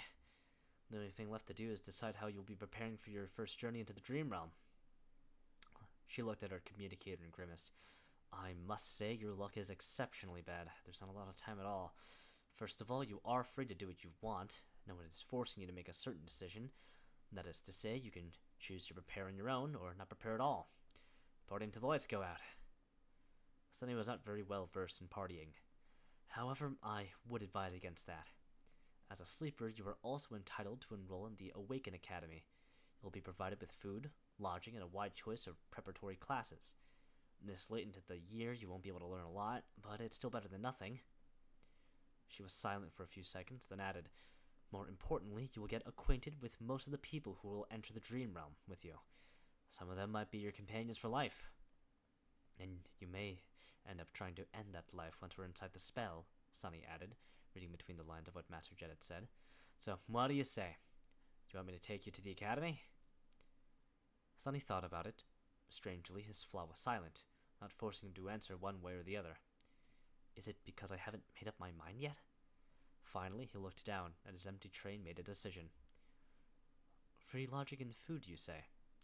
Yeah, I want to go to the academy. Chapter 19. Crossing the Bridge. Sunny was standing in front of the massive, seemingly indestructible red gates of the Awakened Academy. The academy was, in fact, a city within the city. It was built like a fortress, with a high wall made of hard alloy, deep moat, and numerous large-caliber turrets which were placed in certain positions to create a deadly air suppression dome. No nightmare creature, not even colossal titans, were supposed to be able to break through its defenses. It was a legendary place. Actually, many of the most popular webtoons, youth dramas, and novels took place right behind that wall.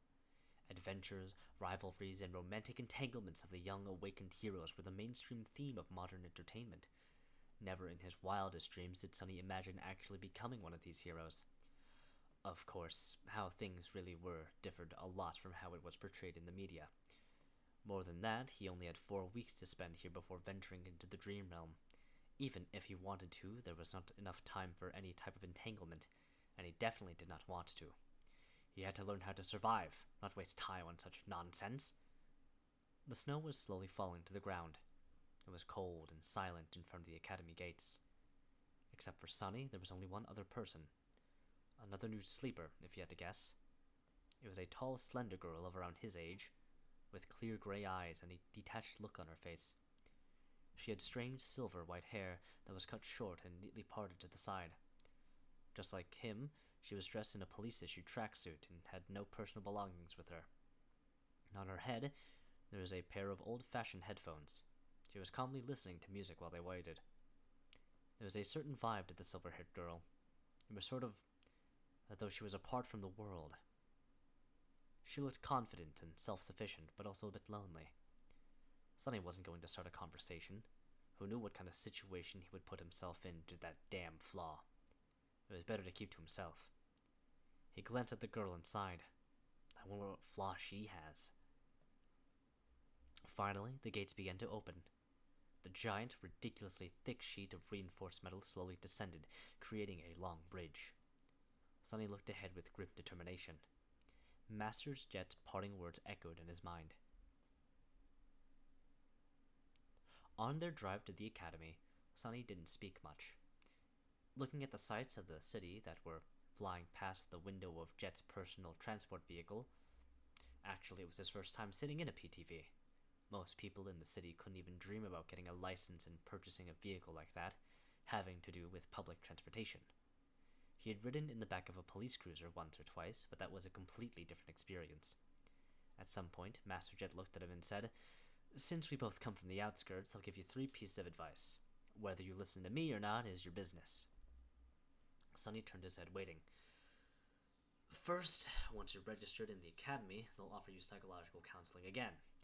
There will also be a valuable reward for sharing your experiences in the nightmare and the details of your appraisal. You'll be able to receive a soul shard, maybe even several of them. He frowned. Are you trying to convince me to visit a psychiatrist again? Jet shook her head. No, I'm telling you to refuse. Surprised, Sunny raised his eyebrows. Why? There was a pause before she answered. You're too green to understand. Out there in the dream realm, nightmare creatures are not the only danger. Once you grow powerful enough, humans will become an equal threat. The less they know about your aspect, the better. So that's how it is. The easiest way to defeat a powerful awakened is to use their flaw. That's why young fools in the academy are encouraged in various ways to share the detail of their aspects. I'm not saying that the government will leak your information, but once two people know a secret, it's no longer a secret. And there's a lot of people working for the government. That made a lot of sense. Thank you, Master Jet. She gave him a nod. Second, there will be a lot of courses to choose from. All types of combat training, deep dives into nightmare creature categories and vulnerabilities, basics of various types of sorcery, artifact study, and so on. Sunny gulped. Actually, he was already agonizing about which weapon to train with. 4 weeks was not enough to master a weapon, but at least he would have a basic understanding of it. Disregard all that. The only course you have time to attend is wilderness survival. He blinked. What? Jet glanced at him. It's different for city kids who learn all sorts of useful things in school and from their tutors. But we don't have that advantage, do we? What was the biggest threat in your life during the nightmare? Sunny thought about it. On the surface, the most dangerous thing he faced was the tyrant, followed by Hero, Oro over the Nine. But actually, what almost killed him in the end was the cold. Jet smiled. Smart. You only know how to survive in the city, but the dream realm is mostly made of wilderness. Do you know how to make a fire? How to procure food? How to find safe shelter? No. Fighting monsters is important, but it'll be useless if you die of hunger or exposure to the elements. Trust me, I've learned it the hard way. Sunny nodded, angry at himself. It was so obvious, yet he never even thought about these seemingly simple things. He was blinded by his past habits and experience. Human brains were like that. Once accustomed to a certain way of living, it was hard to see past the already familiar routines. It was lazy thinking at its worst. At that point, Master Jet had stopped the car and opened the door, getting out. Sunny followed her and was momentarily stunned, staring at the colossal metal gates in front of them. This was the famous Awakened Academy. After a few seconds, he shook off his amazement and turned to his senior. This is as far as I will go, she said, looking cheerlessly at the walls of the academy. I've already notified them. Someone will come fetch you in a while. There was something dark in the depths of her icy blue eyes. Sunny suddenly felt a cold feeling spreading through his body. What's the third advice? Master Jet glanced at him, then sighed. Remember, no one can survive in the dream realm alone. That's not an opinion, that's a fact. Try to get along with your peers, even if they don't treat you well. It might save your life. Then she suddenly smiled and patted him on the shoulder. You've done well to survive until now. Make sure to keep yourself alive in the future, too. Then she got back into her PTV and drove off. Just like that, she was gone. The end of the metal bridge hit the special grooves in the ground and stopped moving after a set of loud clicks. Sunny looked ahead, wondering what kind of life he was going to be living in the next 4 weeks. Keep your flaw and aspect secret. Learn to survive in the wilderness. Be nice to other sleepers. It didn't sound too hard, but for some reason, he was sure that these weeks were going to be as challenging as his first nightmare, or maybe even worse. Seemingly free of such concerns, the silver-haired girl walked forward and stepped on the bridge. Sunny sighed and reluctantly followed. Chapter 20. Outcast Once Again. The sleeper part of the compound was relatively small and situated in the southern part of the academy, surrounded on all sides by training fields and parks. It was a low, modern building constructed with reinforced materials. Like the majority of buildings in the academy, most of it was hidden below the ground, leaving only a couple of floors above it. With its white, pristine alloy walls and wide windows, it must have looked beautiful in the summer, contrasted against all the greenery around. Inside, the building was spacious and well lit. Sunny and the silver-haired girl were taken to a large hall where 100 or so young men and women, sleepers of the same unfortunate timing as the two of them, were already waiting for the beginning of the induction ceremony. Most of them were nervous, tense, and excited. Logistics of the academy were a constant headache for the administrators, since the rate at which the spell infected people was always chaotic. There was no way to orderly structure for batches of sleepers to undergo any type of standardized education on a shared schedule. Some of them had a full year to prepare for the Dream Realm, some only months, and some even mere days. That's why these induction ceremonies were held each month at the beginning of the year, and then every week once the winter solstice began to loom near. Some of the sleepers in the hall just had to wait days to be inducted, while Sunny had lucked out and was delivered to the academy just hours before the scheduled event. Once inside the hall, he understood two things. Firstly, everyone was well dressed and in possession of a suitcase, a duffel bag, or at least a backpack carrying their personal belongings. They were obviously coming prepared, most likely from home, sent off by their families. So Sunny and the silver-haired girl, who came empty-handed and wearing simple police-issued clothes, were not a norm like he had assumed, but actually an eye-catching anomaly. Right, that makes sense. Secondly, Master Jet was not being overly humble when she called herself below average by Awakened standards. Even though these young people were just starting their paths at Awakened, their looks were dazzling. Everyone was handsome, beautiful, and radiated health. He swallowed. Still, I feel like none of them compare. She might not be as perfectly shaped, but I don't know. She has a presence. It's like shadows become deeper, and the temperature drops by a couple of degrees when she's in a room. Was this the difference between a sleeper and a master? But all these thoughts were just him trying to postpone the inevitable. Sunny already knew that he was in for a wild ride. Because he could not lie, and all these excited youths, regardless of their clothes, gender, and looks, wanted to do one thing. Talk. Every one of them wanted to talk with fellow sleepers. They wanted to discuss their nightmares, their future journey into the dream realm, and everything in between. They wanted to ask questions. They wanted to be asked questions. They wanted to discuss something important or just chit-chat about stupid things. Everyone wanted to share. It's a nightmare, Sunny moaned, disturbed and fearful. I'm doomed. Then, with a bit of grim determination, he gritted his teeth and slowly exhaled. Just think about it as a continuation of your trial. You survived the Black Mountain, so you can survive this too. He had faced heroes, villains, monsters, and even gods. Was he going to be afraid of a bunch of teenagers? He might have underestimated how scary teenagers can be. In half an hour, pretty much everyone in the room hated his guts.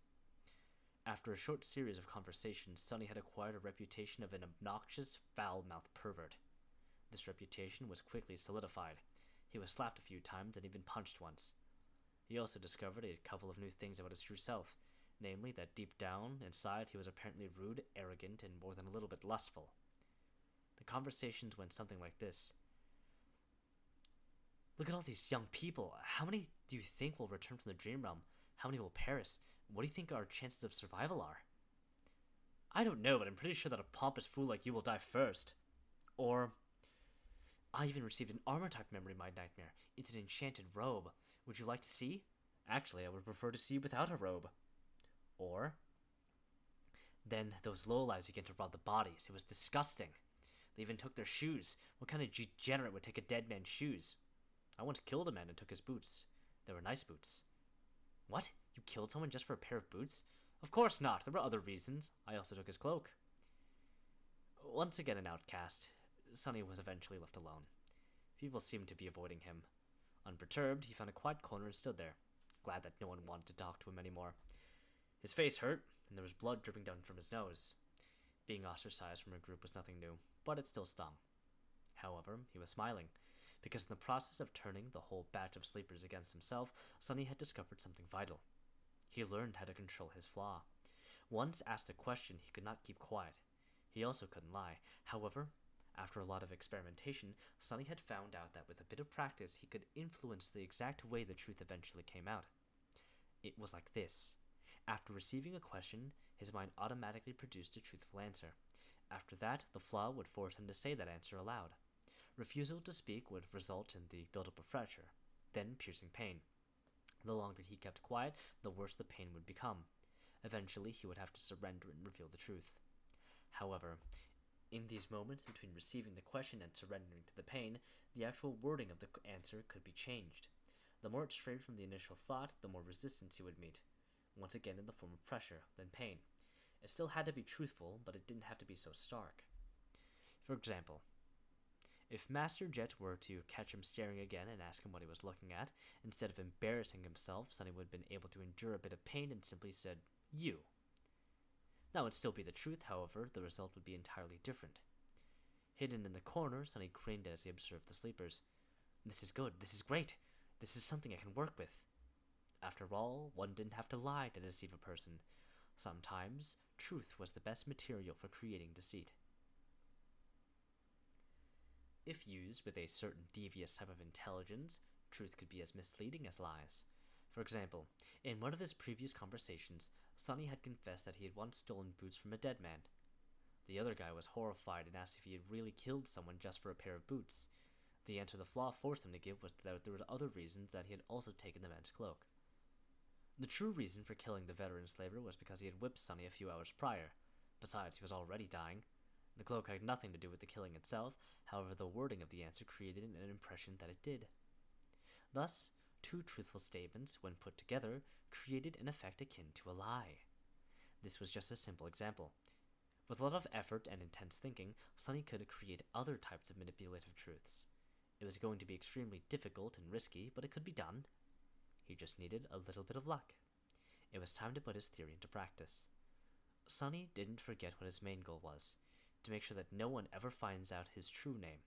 To achieve that, he had to create an impression that he was the most pathetic, weak person in this whole building. Someone who would never receive a positive appraisal, let alone a divine aspect and a true name. However, since this would be a lie, he couldn't just go and say it. So how was he to convince anyone that he definitely did not have a powerful aspect and an impressive record with the spell? His eyes fell on a particular group of sleepers. There were 5 or 6 of them, gathered around a tall, confident young man. The young man had brown hair and a gentle, handsome face. His eyes were green, with a hint of friendly humor. His posture, figure, and attentive gaze betrayed someone who went through extensive training. Everything about the young man screamed of nobility and strength. Just at that moment, one of his companions was saying with a tone of amazement, "Ascended? You've received an ascended aspect? What was your appraisal?" The young man smiled humbly. "Oh, it was excellent." Sonny stopped in front of the group, as though by accident. After hearing the young man's answer, he frowned and looked at him with disdain. Then, with a voice full of utter bewilderment, Sonny said, "Ascended? Excellent? And that's it? What's the big deal?" Chapter 21. First Performance. His words hung in silence. The sleepers looked at Sonny with a hilarious assortment of emotions, ranging from bewilderment to shock. The young man with humorous eyes just smiled politely. To be honest, getting an ascended aspect during the first nightmare was extremely rare. He was certainly someone special, maybe even outstanding. Actually, despite their apparent differences, the young man somehow reminded Sonny of Hero, Oro of the Nine. There was a special type of calculating coldness hidden deep inside their eyes. He had encountered such people before, mostly among the veteran of various street gangs and the outskirts. They simply called this type of coldness murder math. Basically, it was a habit experience fighters developed. No matter where they were and what mood they were in, there was always a sober part of their minds constantly calculating the most efficient way of killing the person in front of them, just in case such a need arises. Ugh, why do I have to antagonize someone like that of all people? But Sonny really had no ground to complain. After all, he brought this on himself. After a few seconds, one of the young man's companions finally blinked and said, "Friend, you must not know a lot about the spell. Caster's results are truly remarkable." Then, with a furtive glance at the remarkable caster, he added, "He is a legacy, after all." An actual living and breathing descendant of an awakened clan? Sonny reevaluated his opinion of the humorous young man. Legacies were known to be trained for their eventual entrance into the spell from the moment they could walk. For them, being infected was a certainty instead of a possibility. They were extremely formidable people. "Just great," he thought bitterly and made his frown deepen. "Are you trying to pull a prank on me? You call this remarkable?" The bewilderment in the eyes of these sleepers were slowly being replaced by hostility. "Listen, friend, if you don't think that an ascended aspect is remarkable, then please share with us your own amazing results. What, pray tell, was your appraisal?" Castor himself was keeping quiet and smiling. However, his defenders were growing restless. This was exactly what Sonny wanted to happen. He smiled with utter contempt. I would let you know. My aspect was, it was glorious. Yes, glorious. And the aspect I acquired was of the divine rank. After that, he received a number of strange looks. No one had ever received a divine aspect before, so of course they were starting to think that he was a lunatic. But there was still a sliver of doubt. Maybe that strange guy was a descendant of a powerful clan, a peerless prodigy. Maybe his appraisal was indeed glorious. Sonny had to dispel that tiny bit of doubt. Mind you, I'm not some lofty legacy. Puffed! I'm from the outskirts. I've never even received combat training. All that training and he only got an excellent? What did he do during the nightmare? Pick his nose the whole time? The expressions of all the sleepers that were listening to his bragging instantly changed. An outskirt rat with no training? Yeah, sure. Who was he trying to fool? Finally, with the same polite smile, Castor spoke. Glorious? That is interesting. Would you mind telling us what your achievements in the nightmare? Sonny grinned.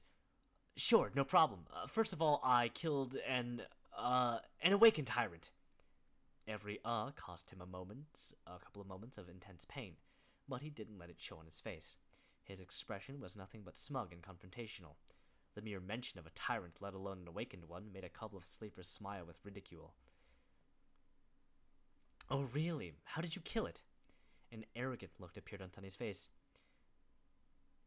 How? Let me tell you, I didn't even have to lift a finger. I just spat, and it was torn to pieces. Which was true. Sonny had spat a mouthful of blood on the altar, and as a result, Mountain King was ruthlessly dismembered by Shadow God. Someone openly laughed. This guy's either insane or purposefully messing with us. Listen here, Shorty. Have some decency, okay? Who would believe such a lie?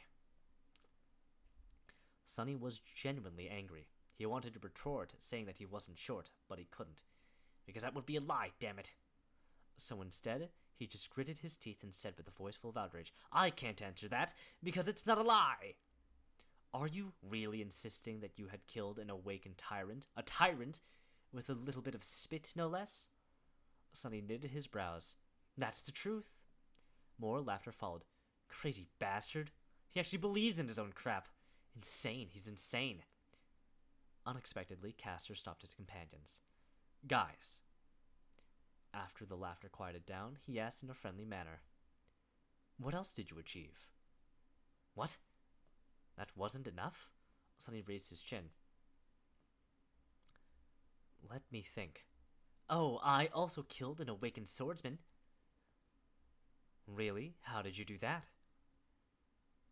Acting as though he was a little bit embarrassed, Sonny looked down. That's how I had to lift a finger. I even had to shake it a couple of times. That was enough to kill him, though. He was holding a silver bell between his fingers, which led to Hero being attacked and eventually killed by the tyrant, so technically all his statements were true. What a crackpot! Ha! Can you believe this idiot? Poor bastard, not only is he weak, but he's lost it. Castor gave his companions a long look, then turned to Sonny. Anything else? Sonny blinked. Time for the finishing touch. Something else? Oh right, I communicated with a bunch of gods, even though they were all dead. I made one of them wake up. He gave me a blessing. I was blessed by a god, do you understand? The sleepers were silently shaking their heads or looking down at him with pity. Castor sighed. I see. Well, in comparison to your achievements, mine do look rather average. Thank you for sharing with us. I hope you'll be as successful once we enter the Dream Realm. Sonny smiled with a look of smug superiority on his face. You better believe it! With that, he turned around and walked away. Ah, that's a job well done. He was pretty sure that after this performance, no one would ever believe that he had actually had some kind of powerful aspect or did anything worthy of notice during the nightmare. He only told them the truth, and yet managed to make everyone believe in the opposite of the truth. Such an incredible feeling. What did they think of him now? They thought that he was weak, grew up without any education in the outskirts, and had no training. More than that, he was apparently either insane or incredibly stupid. His temper was terrible. Truly pathetic and pitiable fellow. Now, whenever he was asked about his aspect, he could just honestly say that it was the divine rank and be laughed at. people would rather believe that the spell had ceased to exist than he was someone noteworthy. He could even scream about his accomplishments from the roof, and no one would believe him. Subsequently, no one would ever suspect that he had a true name. Just you wait, fools. One day I'll be the one laughing. As Sonny was walking away, he heard one of the sleepers talking to Castor. Why didn't you put that lunatic in his place? He belittled you. After a short pause, Castor answered. His voice sounded low and mellow. Poor kid must have lost his mind in the nightmare. It happens often. He'll most likely die soon, so being kind is the least I can do. The corner of Sonny's mouth twitched.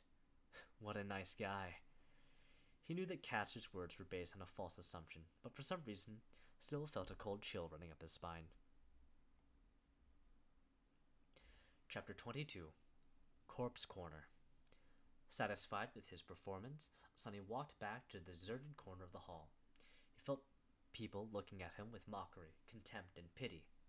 No one seemed to be willing to stay close to him. It was just as well. He didn't want to be bothered anyway. Still, weren't their reactions a bit exaggerated? It's not like he was carrying an infectious disease. Well, except for the spell. But it wasn't really a disease, which everyone here should have known already. Finally, he extricated himself from the crowd and reached the corner. For some reason, sleepers were unwilling to approach it. Currently, there was only one girl sitting quietly on the bench. Sonny gave her a look. The quiet girl was delicate, demure, and very pretty. Her clothes were tidy and neat. They weren't very expensive, but still rather tasteful. With her pale blonde hair, big blue eyes, and exquisite face, she looked like a beautiful porcelain doll. She was subtly breathtaking. However, there was something wrong with her. Sonny frowned, trying to understand what exactly about the girl made him uncomfortable. After a while, he realized that her empty, expressionless stare was reminding him of Mountain King. Startled, Sonny understood that the girl was blind. It took him a couple of seconds to compose himself. What a shame. A bit disheartened, he carefully sat on the opposite end of the bench. The girl wouldn't have survived the first nightmare if she had been blind prior to entering the spell, which meant that she lost her sight as the result of the appraisal. It was her flaw. Suddenly, Sonny felt very apprehensive. A cold sensation spread through his chest. And I thought my flaw was bad. No matter what aspect ability the blind girl had received in exchange for her sight, it was effectively a death sentence. A blind person had no chances of surviving in the dream realm, at least not with a dormant core. In some sense, the girl was already dead. She was effectively a walking corpse. Feeling extremely disturbed, Sonny turned away and studied the crowd of sleepers. Now he understood why people were trying to avoid this corner. This girl was surrounded by an invisible but almost palpable aura of death. Sleepers usually weren't very superstitious, but anyone would feel uncomfortable in her company. Armed with this knowledge, Sonny suddenly saw a pattern in how the young people in the hall were grouped. Instinctively, they all tried to stand close to those of their own circumstance. At the far end of the hall, closest to the stage, were one or two small groups. People in these groups were distinct from the rest of sleepers. They were all confident, calm, and had an air of readiness. These were the legacies. They were trained for the spell since birth and had the highest chances of survival. Castor especially stood out from the rest. Next to them was a larger number of expensively dressed young people. They were lively and excited, and only a little nervous. They were the scions of rich and high-ranking citizens. Their training was pretty good, since such families had ample funds to hire private tutors, even awakened ones. Their chances of survival weren't bad. Then there was the largest part of the crowd, which consisted of kids from middle-class families. They might not have had the privilege of training under awakened tutors, but their education wasn't bad. The government spent a lot of effort to put all the necessary knowledge and skills into the school curriculum, preparing potential sleepers in advance. Some of them might have received additional training in private. To survive, these sleepers would need to put in a valiant effort, and also have a bit of luck. But it wasn't improbable. Consequently, they were tense and nervous. And lastly, there was Sonny and the blind girl. The corpses. From the point of view of other sleepers in the hall, their chances of survival were close to zero. How charming. This was how the young sleepers had subconsciously divided themselves. The only exception from this rule was the silver-haired girl, who stood alone and apart from everyone, seemingly indifferent to tension and nervousness that permeated the air. She was leaning against the wall with her eyes closed, listening to music. But regardless of their group and level of training, everyone was already tired of waiting. When will the damn induction ceremony start? Sunny thought, irritated. As though answering his thoughts, a tall man in a dark blue uniform appeared on the stage.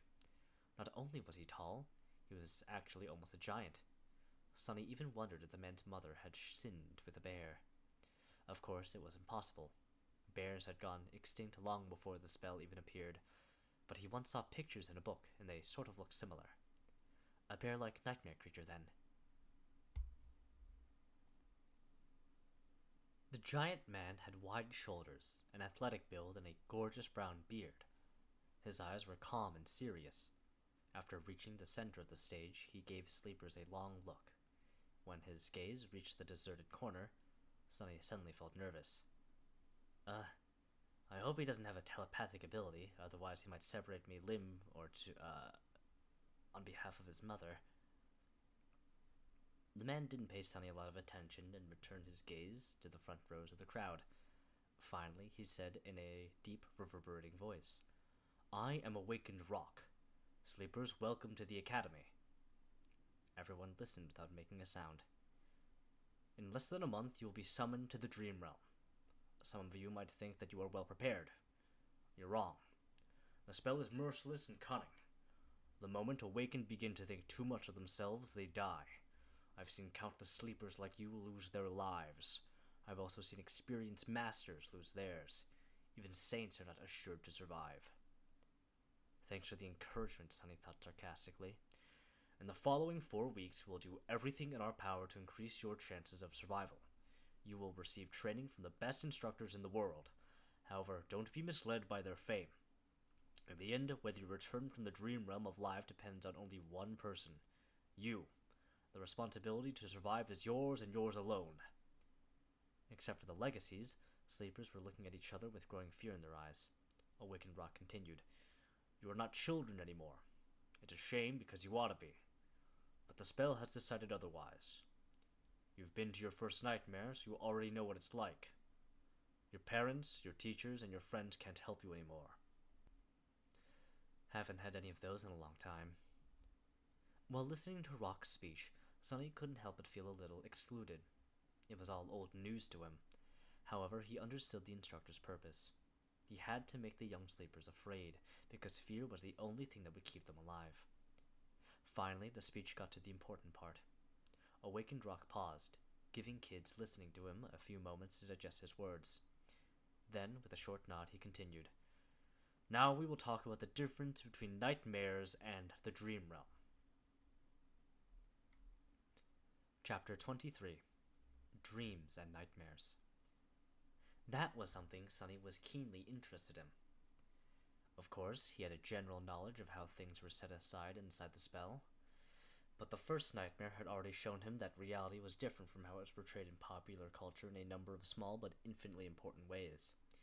He needed to separate truth from the myths, and of course, it was very advantageous to hear it from the mouth of someone who actually had been to the Dream Realm, so Sunny was all ears. Awakened Rock began to speak. Most people are aware of what nightmares are, because they have an impact on the real world and their lives. All of you have been warned before entering the first nightmare that, should you perish there, a nightmare creature would have been allowed to cross the threshold and enter reality. Yup, that was the reason why Master Jet had to wait patiently by his side, prepared to deal with the monster if it appeared. First nightmares are unique, because each of them is individual. That's why only a single creature can appear. However, starting from the second nightmare, things become much more dangerous. These nightmares are not tied to an infected person. Instead, they are born in the dream realm. While the seed of nightmare is growing, any number of awakened can attempt to conquer it.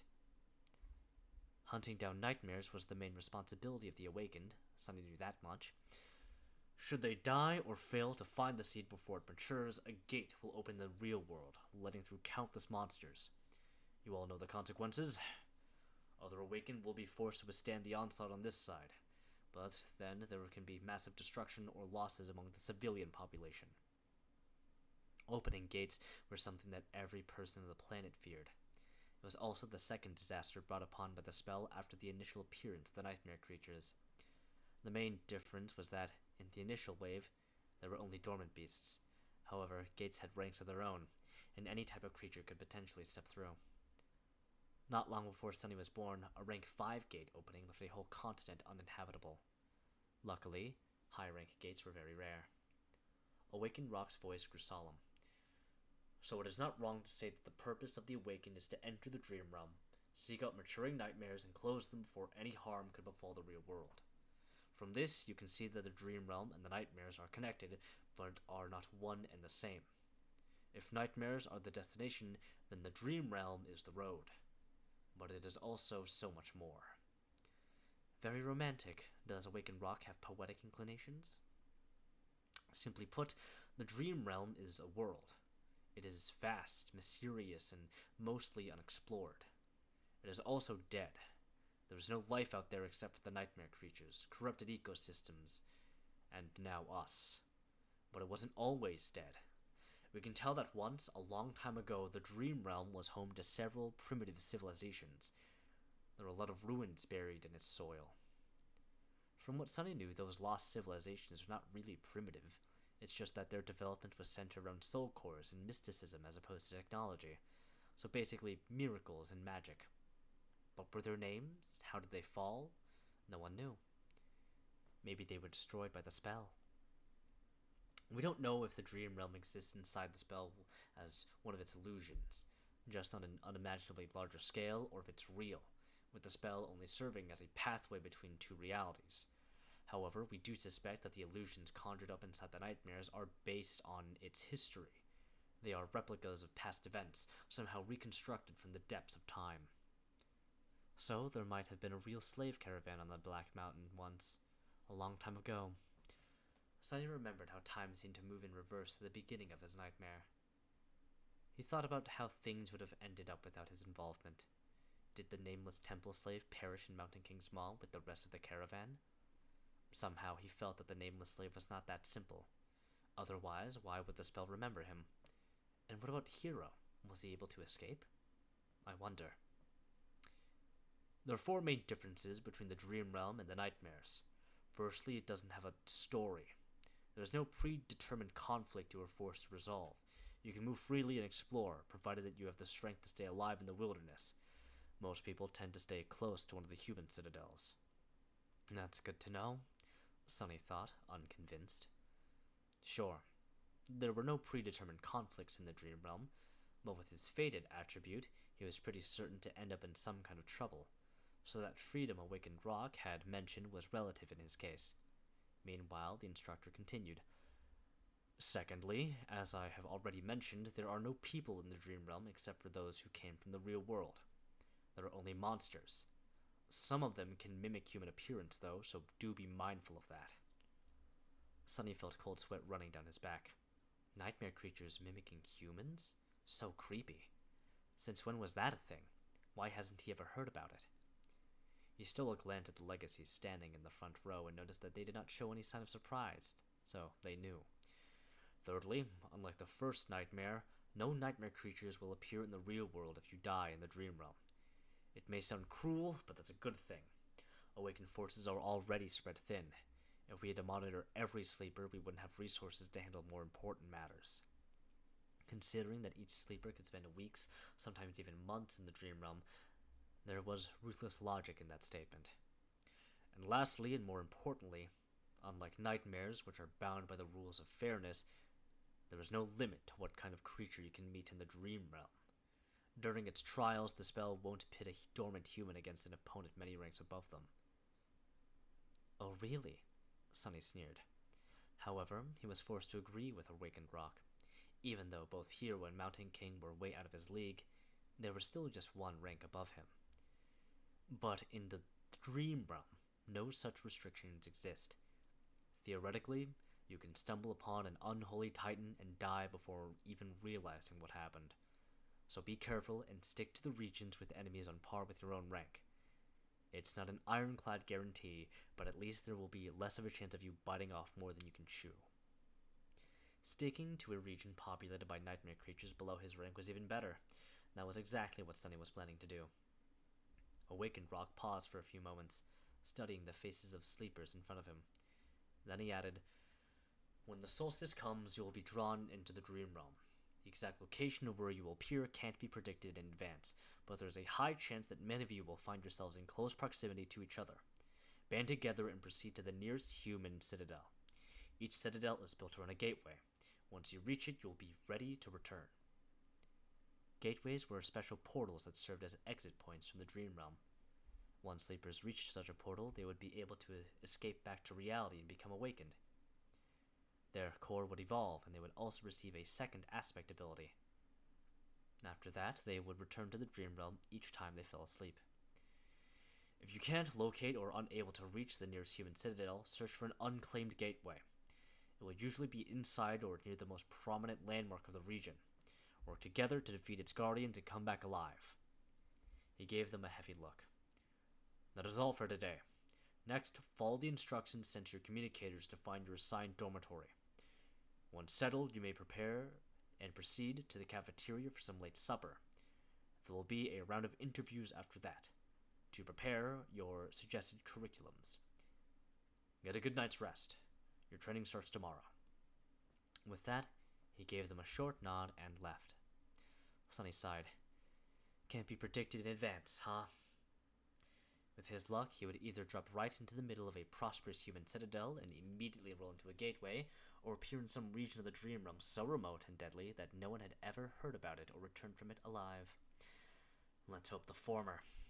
Since he couldn't do anything about it, Sunny wasn't very worried. There was something much more important on his mind. What exactly do they serve here for supper? Chapter 24. Moving up in the world. Everything having to do with sleepers was situated in the same building. Sunny followed the instructions sent to his communicator and quickly found the dormitories, which were situated on one of the lowest levels. To his surprise, he actually got a whole room to himself. It had a bed with a soft mattress, a table, a dresser, and even a separate bathroom. The materials were new and aesthetically pleasing, the air crisp and sterile. It was warm inside, and the outer wall was equipped with a hidden screen that seamlessly imitated a wide window opening to a picturesque vista of a snowy park. There were even several sets of clothes with the Academy emblem provided to him for free. How extravagant, Sunny thought, a little stunned. Rationally, he understood that such an arrangement was not really luxurious.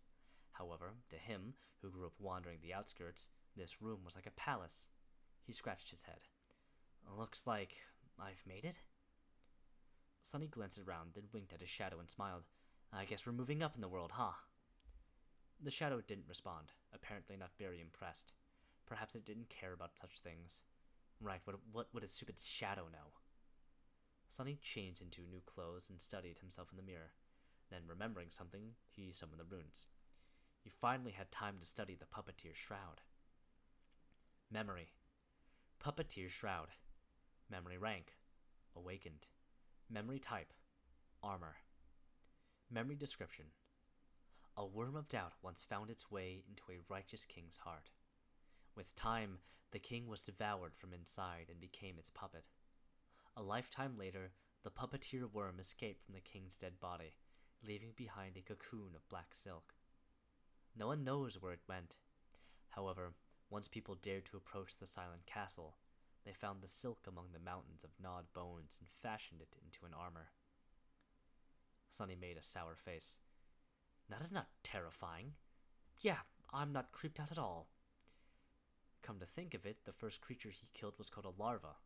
If he were to assume that Mountain King was a mature puppeteer worm and already a tyrant, then what the hell would it transform into after becoming a moth? No, it's better not to think about it. With a sigh, he summoned the Puppeteer's Shroud. Thin black threads immediately appeared around his body and wrapped it into a set of armor. It was made of dark gray, soft fabric with several elements such as bracers and shoulder guards fashioned out of black, lusterless leather. The armor was light, understated, and did not restrain his movements at all. It also made no sound when he moved, perfect equipment for someone who likes to lurk in the shadows. Sunny smiled. He knew that this armor would be tough to pierce for any creature below the awakened rank, which gave him a great feeling in dealing with all dormant monsters. He also felt a sort of strange, faint calmness while wearing it. A worm of doubt. Does it have enhanced protection against mental attacks? Somehow he was sure of it. A great trophy. He wouldn't expect anything less from the memory of a powerful tyrant. The only problem was that the puppeteer shroud was obviously not meant to be worn on top of a full set of clothes. Quite satisfied, Sunny dismissed it and left his room, heading for the cafeteria. Not bad, not bad, he thought, recalling all the rewards he'd received during and after the first nightmare. The supper turned out to be as lavish as the dormitory. Sunny's wish to taste real meat finally came true. Not only was it freely available to sleepers, there wasn't even a limit to the amount each of them could eat. More than that, there were rice, bread, various side dishes, sauces, fresh vegetables, fruits, and all kinds of delicious beverages. Extravagant, Sunny thought, steering clear of the coffee. After building a small mountain of food on his place, he found an empty seat and, for a while, forgot about the world's existence. As juicy, textured, perfectly seasoned meat filled his mouth, Sunny's vision was suddenly full of stars. He had to hold back an exhilarated moan. And to think, he could have lived like this for a whole year. Damn spell! Why didn't you infect me a few months ago? He concentrated on the food, decimating the whole plate in no time. Satiated, and more than a little gorged, Sunny longingly looked back and thought about getting another serving. But it was already time for his appointment with the academy personnel.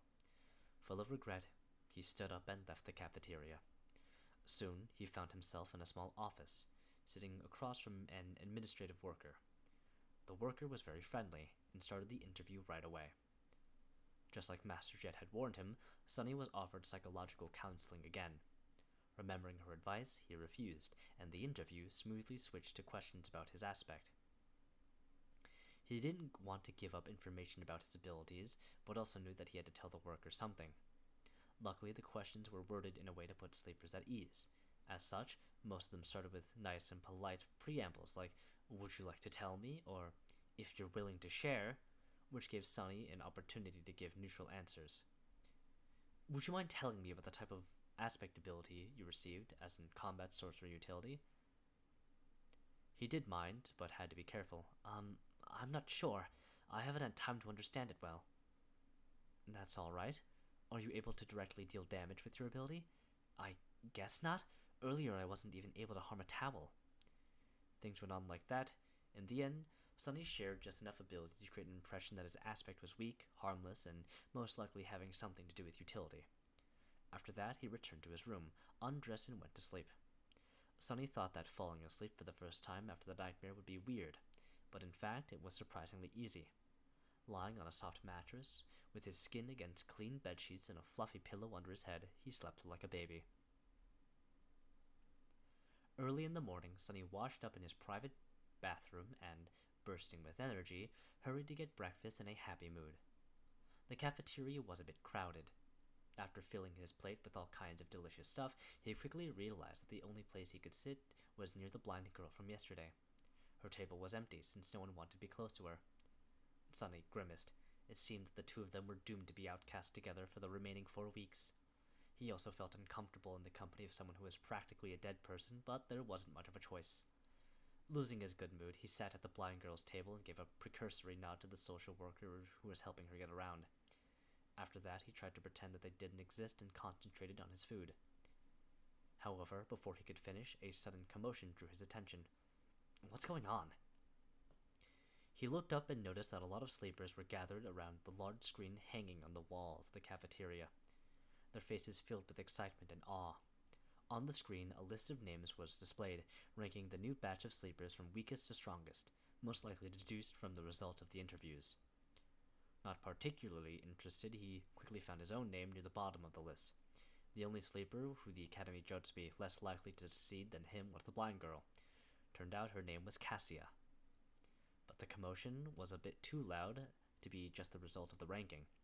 Curious, he moved his gaze up. The sleepers were relentless. How can this be? I'm not seeing things right. What kind of monster is she?" Castor was placed in second place, and right above him, The portrait of the silver-haired girl could be clearly seen. To the right of it, 2 simple lines of text were displayed. Name, Nephis. True name, Changing Star. Chapter 25, Wilderness Survival. So, the silver-haired girl, Nephis, also received a true name in her first nightmare. To get his own, Sunny had to deal with Hero and Mountain King while possessing a completely useless aspect, an impossible feat that seemed to have pleased the spell very much. I wonder how she got in hers. Sleepers in the cafeteria were struck dumb by the revelation of this achievement. They were staring at the screen with astonishment, fear, and admiration. Listening to their excited whispers, Sunny felt a childish desire to scream, "Me too! I have one too!" But, of course, he kept quiet. Looking around, he noticed Castor's gaze on the screen.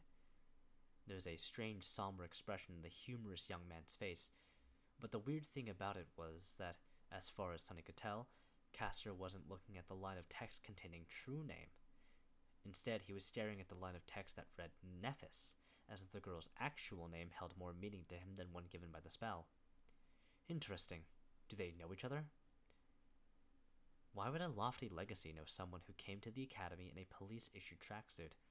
And speaking of Nephis, where was she? Sunny glanced around the cafeteria and quickly noticed the silver-haired girl, who was sitting quietly in a corner with a cup of coffee in her hands.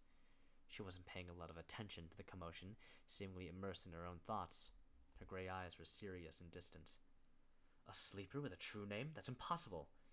It's technically possible. Smile of Heaven received her true name in the first nightmare, I think, but yeah, I'm doubtful. Maybe she lied in the interview? Are you stupid? If it was that easy to deceive the administrators, the crazy pervert from yesterday would have been placed in first place instead. Sunny's face twitched. Crazy pervert, huh? Well, why don't we just ask her? Suddenly, there was a deafening silence in the cafeteria. Following the suggestions, Sleeper stopped talking and turned around, staring at Nephis. However, no one seemed to have the courage to approach her first. Finally, sensing something, she raised her eyes and looked at them with surprise. What? Even the blind girl, Cassia, turned to the direction of her voice. After a couple of moments, Castor suddenly walked over and made a small bow. Lady Nephis, I am Castor from the Han Li clan. I see that your trial went well. Lady? Why is he addressing her that way? And he had to introduce himself, so they don't know each other? Interesting. Nephis seemed to be a little bit perplexed by the question. After thinking for a while, she smiled brightly and shrugged. It is what it is. Castor awkwardly returned the smile. I see. I'm very glad that you returned unharmed. Not that I doubted your abilities. Nephis nodded. Thank you. After that, she returned to her coffee, indicating that the conversation was over or simply oblivious to everyone's attention. Sunny sighed. How mysterious. There were a lot of thoughts in his mind. However, none of them could distract him from the most important thing. Breakfast. A few seconds later, he had forgotten all about the awkward dynamic between Castor and Nephis and was happily shoveling down his food. The wilderness survival classroom was spacious, tastefully decorated, and completely empty. Sunny even thought that he was mistaken, but then spotted a gloomy instructor sitting behind a wide wooden desk. Noticing him, the instructor perked up. Come in, young man.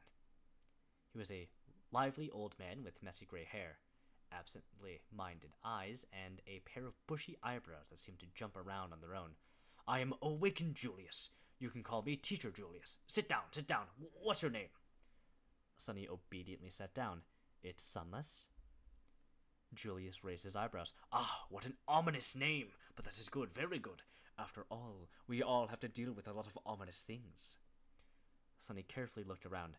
I'm sorry, teacher, did I come too early? No, you're right on time.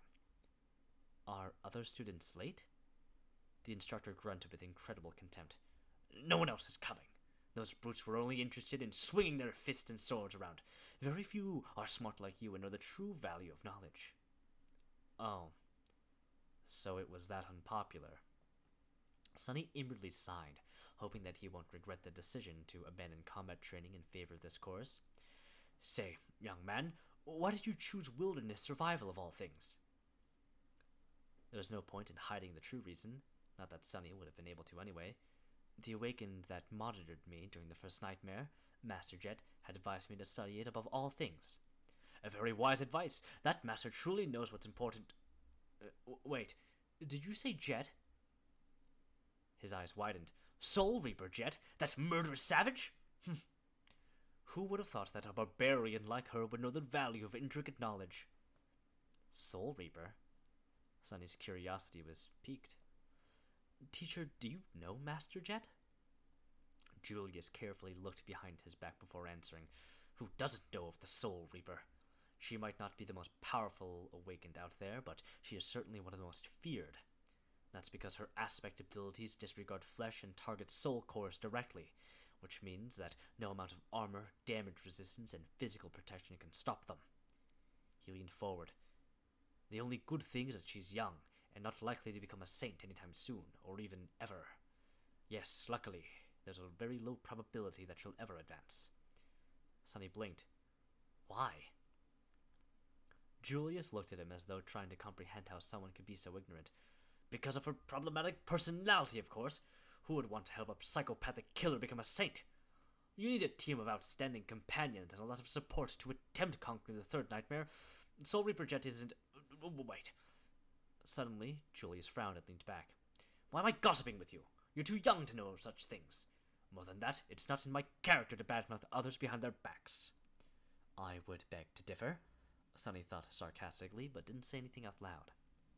He already got a lot of juicy information out of Teacher Julius. Maybe choosing wilderness survival was the right choice after all.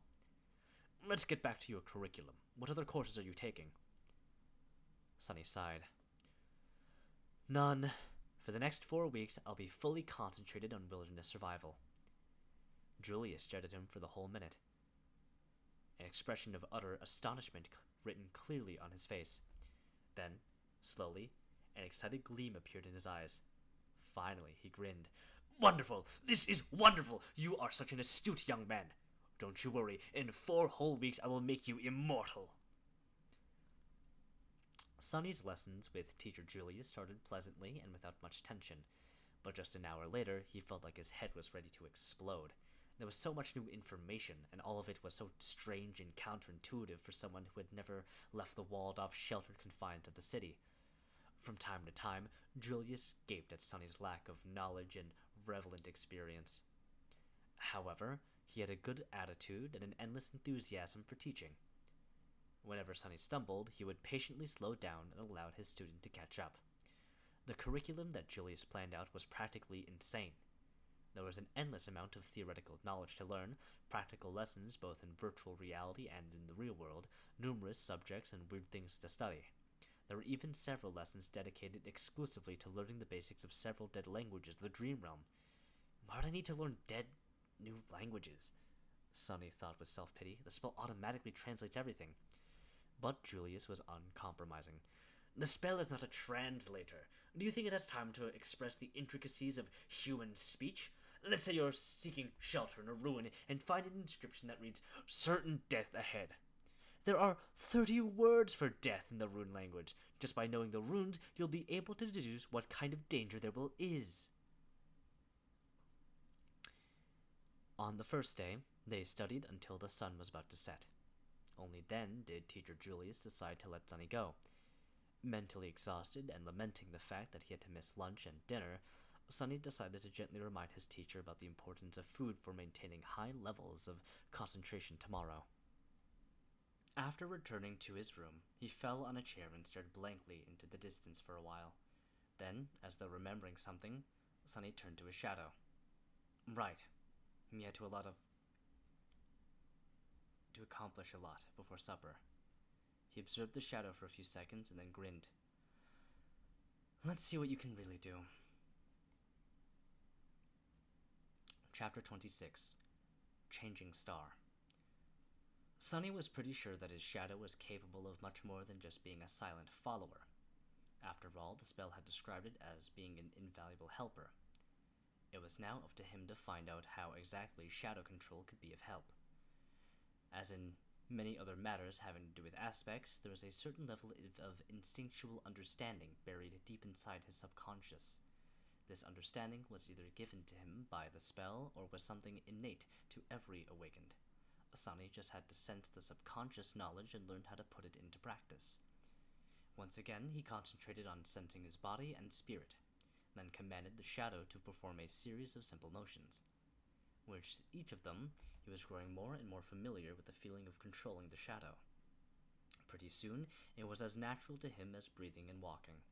The shadow felt like a part of his body. Satisfied with this initial result, Sunny carefully gave it a new command. Without pause, the shadow separated itself from the soles of his shoes, walking to the other end of the room and turned around, staring at him in slightly mocking silence. Sunny was left without a shadow. And this is not scientific at all, he thought with an unamused smile. Science never really applied to anything having to do with the spell, after all. As the shadow walked away, he felt a very weird split happening in his mind. It was like his perception had separated into two distinct sources. One was in his body, the other his shadow. With a bit of trying, he managed to focus on the second source. Instantly, his vision blurred. "Whoa!" Sunny blurted, surprised. "Whoa!" the shadow heard from the other end of the room. Sunny blinked. In his mind, there now existed two pictures. One was of his room's door, with an indifferent shadow standing in front of it. The other was of a pale young man sitting at a chair, wide-eyed and bewildered. "That's me!" He raised an arm and waved it in the air. Simultaneously, the pale young man raised and waved his. "I can perceive the world through my shadow?" He sat for a while thinking. An ability like that opened up a lot of possibilities.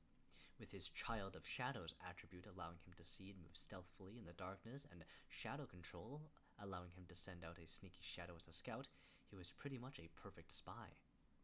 As someone who was a spy, they gathered information without exposing themselves to a lot of risk. A role like that suited Sunny's taste very much. Of course, spies were also able to strike from the shadows with deadly precision. Armed with information, they were masterful ambushers. With the prior knowledge of the opponent's weaknesses, their attacks were surgical and lethal. But any direct confrontation would mean putting himself in danger, so Sunny wasn't very keen on becoming an assassin. After all, his aspect still lacked the means of directly enhancing his combat performance. "Shall we test it?" He looked at the shadow and gave it a command. With an exaggerated sigh, the shadow bent down and nimbly slid under the door. Instantly, he could see both the room and the hallway outside. Sunny closed his eyes to focus on the picture projected from the shadow. Moving stealthily from one shadow to another, it glided down the hallway. With a bit of timing and consideration, his scout was practically invisible. Sunny passed by a couple of sleepers and listened in on their conversation. Not finding it very interesting, he continued forward. Finally, the shadow stopped at a corner. To its left were the elevators. To its right, the way to the girls' dormitory. All sorts of provocative images immediately entered Sunny's head. "Oh my!" he thought, blushing.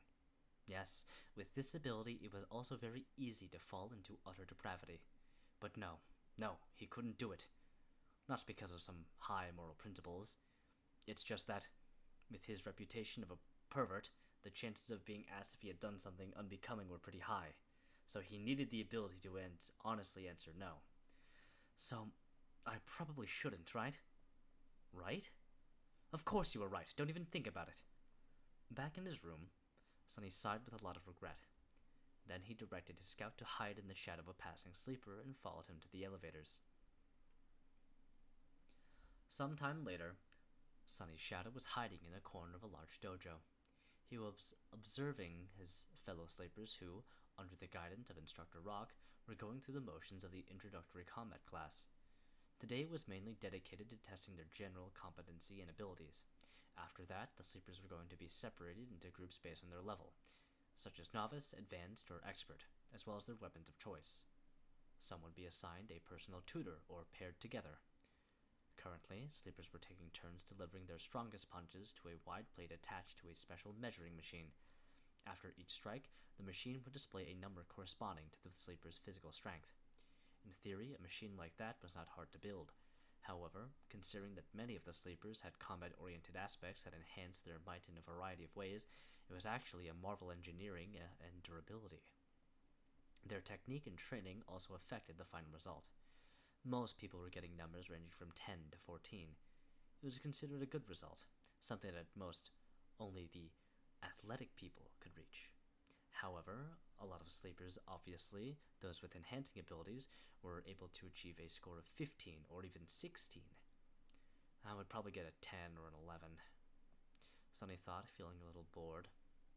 Then he suddenly perked up, noticing that it was turn for Nephis, the highest rated sleeper of their batch to strike the plate. The slender girl approached the machine and, without much preparation, delivered a sudden, crushing blow. Sonny wasn't even well versed in martial arts, but even he was impressed by the flawless economy and speed of her execution. She had a lot of training. Nephis was becoming more and more intriguing. What's her actual background? After a short pause, the machine displayed the result. 16. Sonny felt a bit disappointed. Not that impressive, I was expecting more. She was the proud bearer of a true name, after all. After that, only Castor remained. This time, Sonny couldn't even see the flying fist. It was just too fast. The machine trembled and took more time calculating. Finally, 2 numbers appeared. 21. Everyone gaped at the display, stunned. More than a few admiring looks were thrown at Castor, who simply bowed and took a step back. Instructor Rock smiled. Not bad. Now we will move to sparring and evaluate your general level of training. I need 2 volunteers to begin. Nephis was the first to step forward and walk to the center of the ring. A couple of seconds later, a tall and extremely muscular sleeper followed and faced her. The rules are simple. Make your opponent's back touch the floor or throw them out of the ring. Use whatever abilities and technique you find appropriate. Oh, the show is starting. Watching sleepers fight each other was not only entertaining, but could provide Sonny with knowledge of their powers. Back in the room, he leaned forward and rested his chin on his palms. Go, Nephis! The tall guy attacked without wasting any time. His muscles bulged, threatening to tear the soft fabric of his white dobok. He advanced like an unstoppable mountain, sending a vicious kick flying. A second later, he was lying on the floor with a dumbstruck look on his face. Nephis didn't even change her stance. Instructor Rock gave her a cheerful look and grinned. Next. What followed could only be described as a massacre. One after another, Nephis managed to defeat almost every single sleeper present in the dojo. They didn't seem to be faster or stronger than them, but each time someone entered the ring to fight her, they would inevitably end up beaten and thrown to the ground. Sonny watched the process with a growing sense of amusement. However, at some point, even he felt a bit of unease. Nephis moved with the calm precision of a battle machine. Her technique was clean, graceful, and ruthless. No matter what type of attack was thrown at her, she was able to either predict or instantly react to it, then deflect and turn it against the attacker with the minimum amount of effort. It didn't matter whether her opponent was poor, rich, or a legacy. Everyone would end up dealt with in a matter of seconds. What's more, through the whole process, the composed expression on her face didn't even change once. It was like Nephis was made out of metal. Is she even human? Sonny thought, suddenly apprehensive. What was he going to do if this changing star were to end up as his enemy? The best course of action would be to run away, or better yet, try to not antagonize her. To begin with, after all, the sun was also a star, and shadows didn't mix well with sunlight. Finally, Castor was the last one remaining, once again. However, he didn't seem to be perturbed by the miserable failure of every other sleeper. With a soft smile on his lips, the young man stepped into the ring. Castor and Nephis faced each other, their eyes locked for a few seconds, and then Castor slightly bowed. Lady Nephis, please excuse me in advance. What is he going to... A moment later, Sonny opened his eyes in shock. Chapter 27. Measure of Power. It seemed like Castor suddenly ceased to exist. However, it was only an illusion. The truth was that he was just moving so fast that the human eye wasn't able to keep up with its movements. If it wasn't for the special properties of shadow sight, Sonny wouldn't have been able to perceive anything either. Even then, he only noticed a hazy blur streaking through the air. In a fraction of a second, Castor covered the distance between him and Nephis and delivered a devastating blow. However, despite his astonishing speed, she was somehow managed to react in time, slightly turning her body to deflect the strike. But it still wasn't enough. Although Nephis had managed to avoid being hit squarely in the center of gravity, Castor's fist ended up connecting with her shoulder, sending the girl into a spin. Not wasting any time, Castor disappeared again. His plan was very simple. While Nephis was still under the impression that the enemy was in front of her, he was going to use his unnatural swiftness to circle around and attack from the back. The young man appeared behind the oblivious girl, ready to finish the fight with one decisive strike. Just as he planned, she seemed to be preparing to attack in the direction he had just been seen just a split second ago. Gratified, Castor shifted his weight, putting it all into his fist. However, at the last moment, Nephis suddenly changed her stance and threw her elbow back with a frightening force. Castor's eyes widened. It was all a feint. And now that he had committed to a strike, there was no simple way to stop. No matter how fast he was still subject to the laws of inertia. The elbow was approaching his face with a profound feeling of inevitability. And yet, Castor still managed to avoid it, even if it was just by a hair's breadth. His speed advantage was just too big. He then proceeded to trip and push Nephis, sending her flying to the ground. However, just before she was about to hit the mats, the young man carefully grabbed the collar of her dobok and gently pulled, slowing the fall and allowing Nephis to land on the floor without any impact. Lying on her back, the girl blinked a couple of times and looked up at him. The whole altercation lasted no more than 2 seconds. Back in his room, Sonny opened his eyes in shock. So that's an ascended aspect? That's cheating! A sleeper had no business being that fast. The powers bestowed upon them by the spell were supposed to be in their infancy, but Castor was a legacy after all. Who knew how many soul shards were fed to him prior to enrolling into the academy? Back in the dojo, Instructor Rock grunted and gave Castor a nod. Nephis slowly rose to her feet. The rest of the sleepers were gawking at the young man with reverence, whispering among each other in hushed tones. It seems that his performance left them with a deep impression.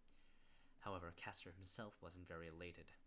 He glanced at Nephis with an unreadable expression. That was because, unlike the rest of them, he came to a certain realization.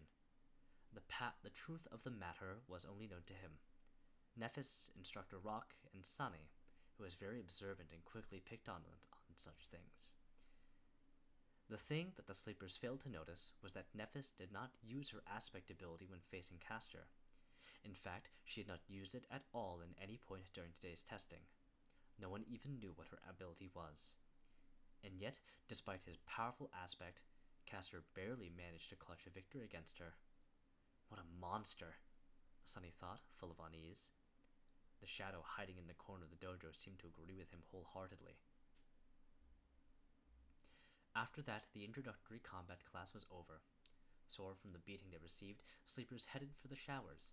Sonny waited for a bit and then directed his shadow to sneak into the boys' locker room.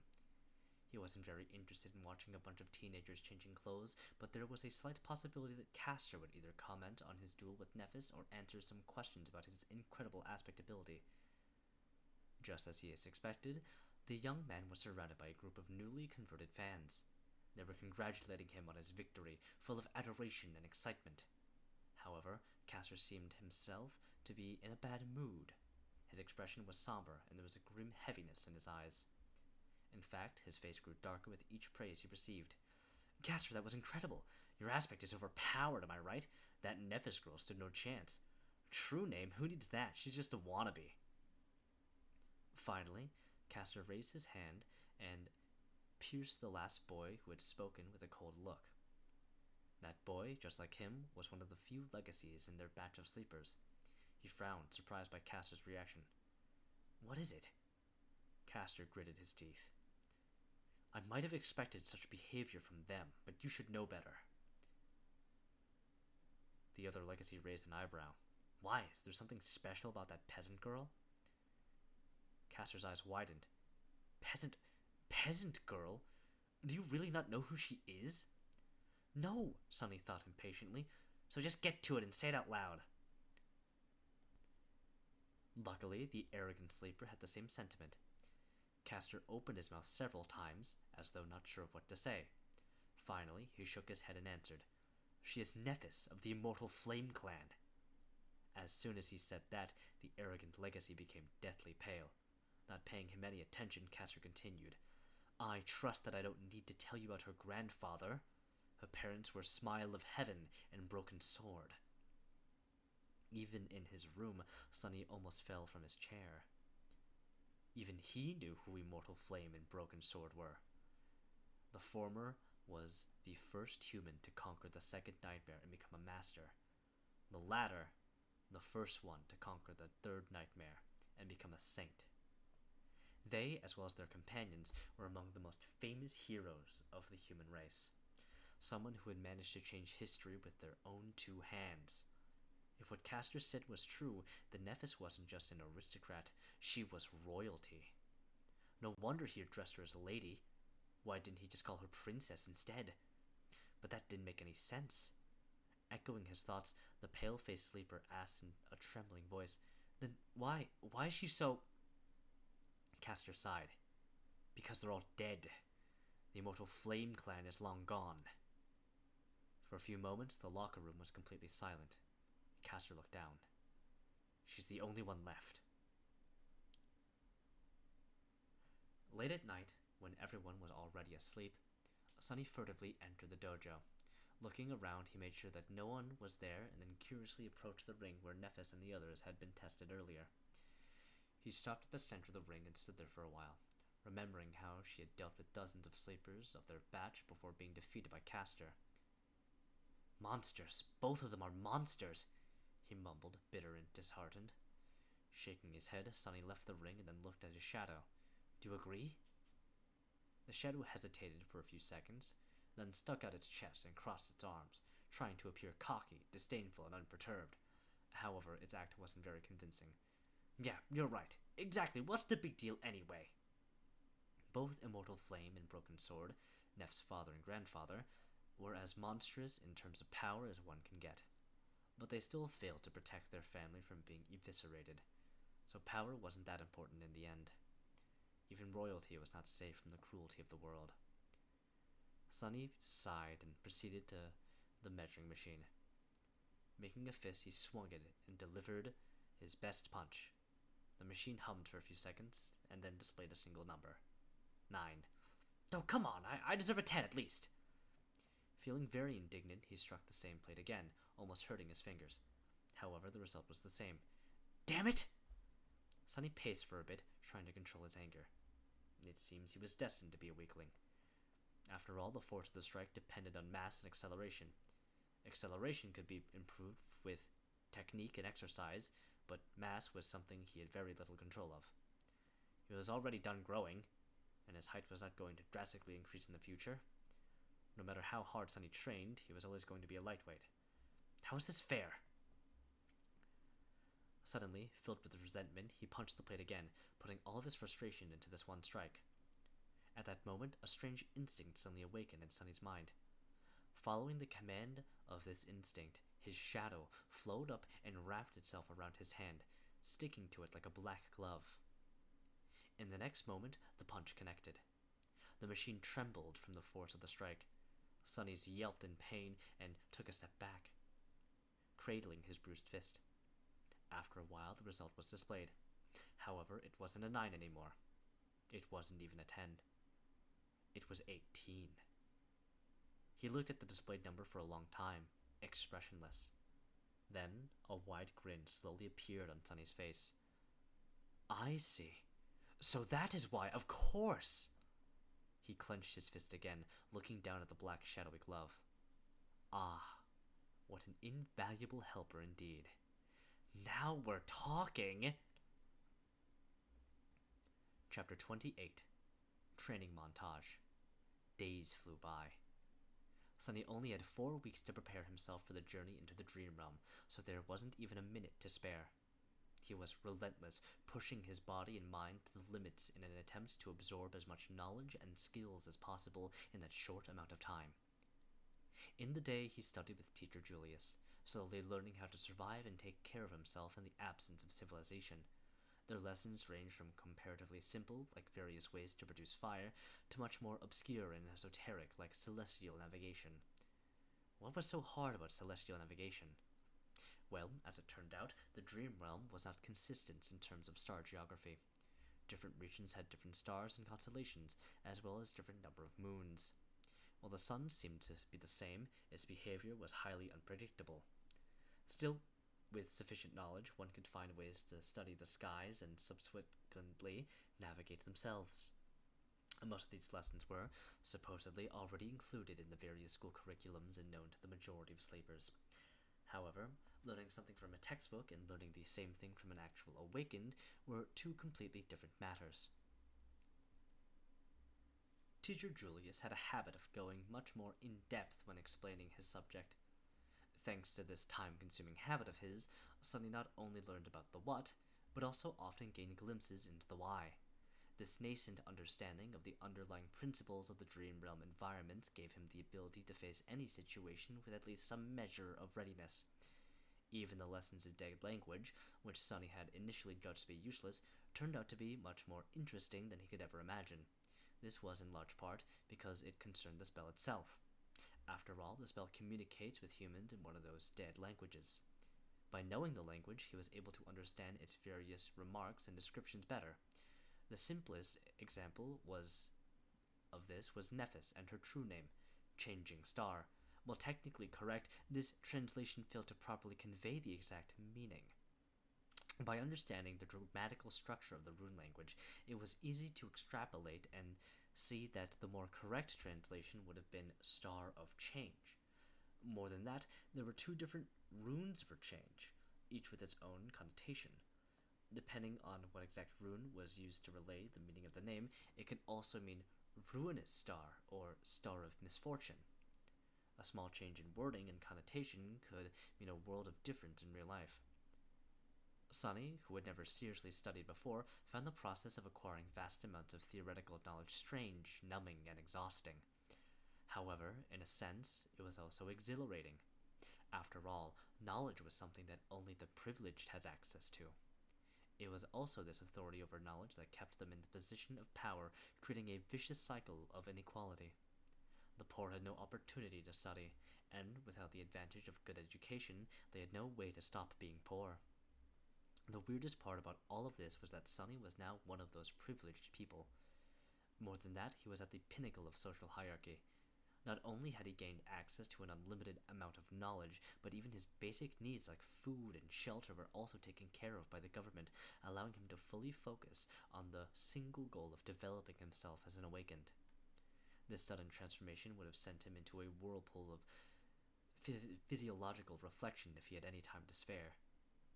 But he didn't, because Teacher Julius also insisted on holding practical lessons every other day. Even if some of them had to be done in virtual reality simulations, he insisted on using the full immersion stations with enhanced physical feedback. As a result, Sonny was bone-tired and utterly exhausted. The good thing was that with such an amount of exercise, coupled with his newly reforged body, Sonny had never been in better shape. Even without combat training, he could feel his strength, stamina, and agility improving by leaps and bounds. Basically, the peculiar rebirth he had experienced after completing the first nightmare had enhanced the innate potential of his body, bringing it to the peak of human condition. However, it was up to him to realize that potential with sweat, effort, and a lot of hard work. Practical application of wilderness survival techniques provided him with the opportunity to do so. And, as though this wasn't enough, Sonny secretly collected information about other sleepers and practiced shadow control every night. His shadow was independent enough to be sent on scouting missions without his direct control. It would sneak here and there, listening in on the conversations and observing different classes where sleepers had to demonstrate their aspect abilities. Then, after Sonny had finished his supper and returned to his room, it would come back and share everything it had heard and seen during the day.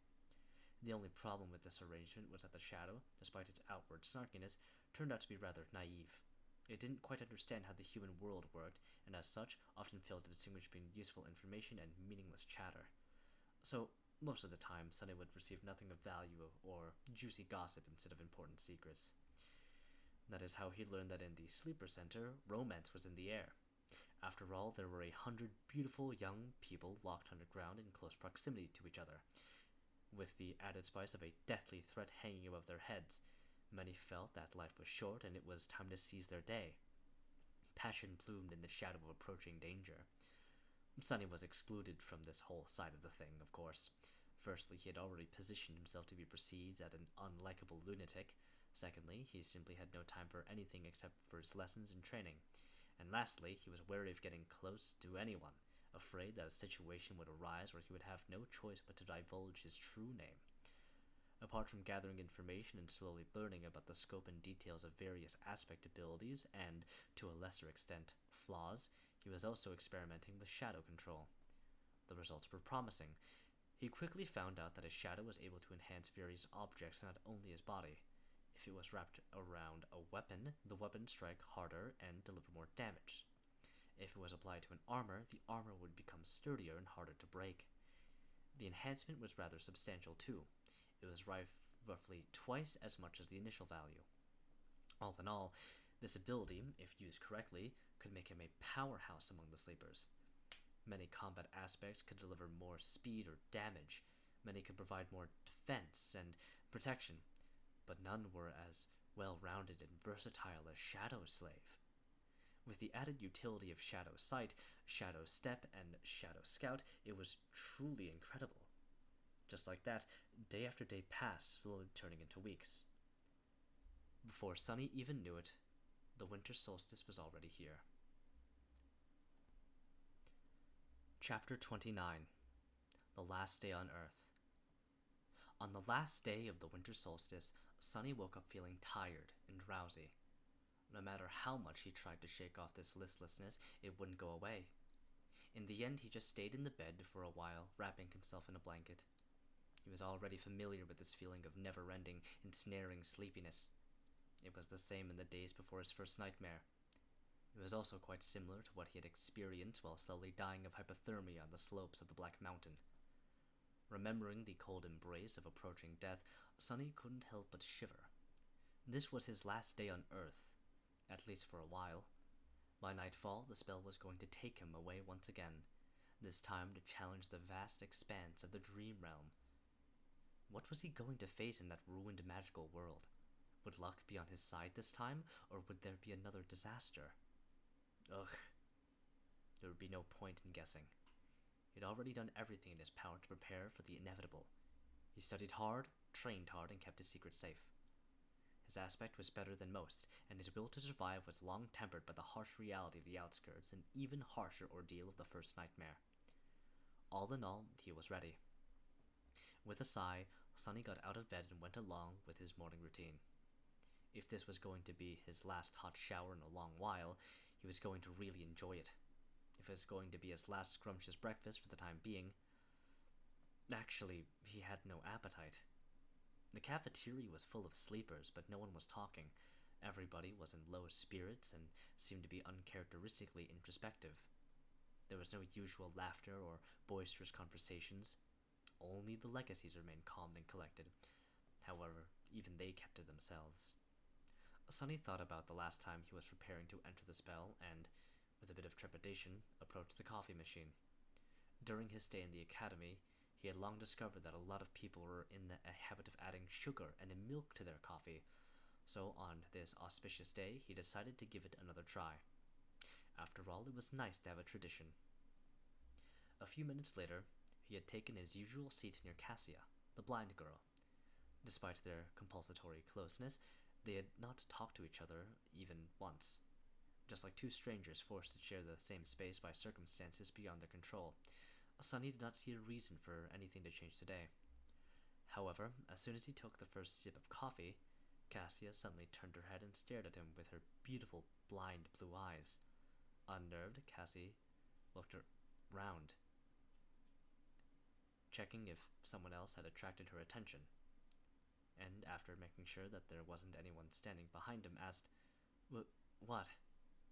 Cassia was silent, as though hesitating if she should reply, and then suddenly said, "Happy birthday." "What?" Sonny frowned, trying to comprehend the meaning behind her words. Then a flash of surprise appeared on his face. Oh, right, it's my birthday today.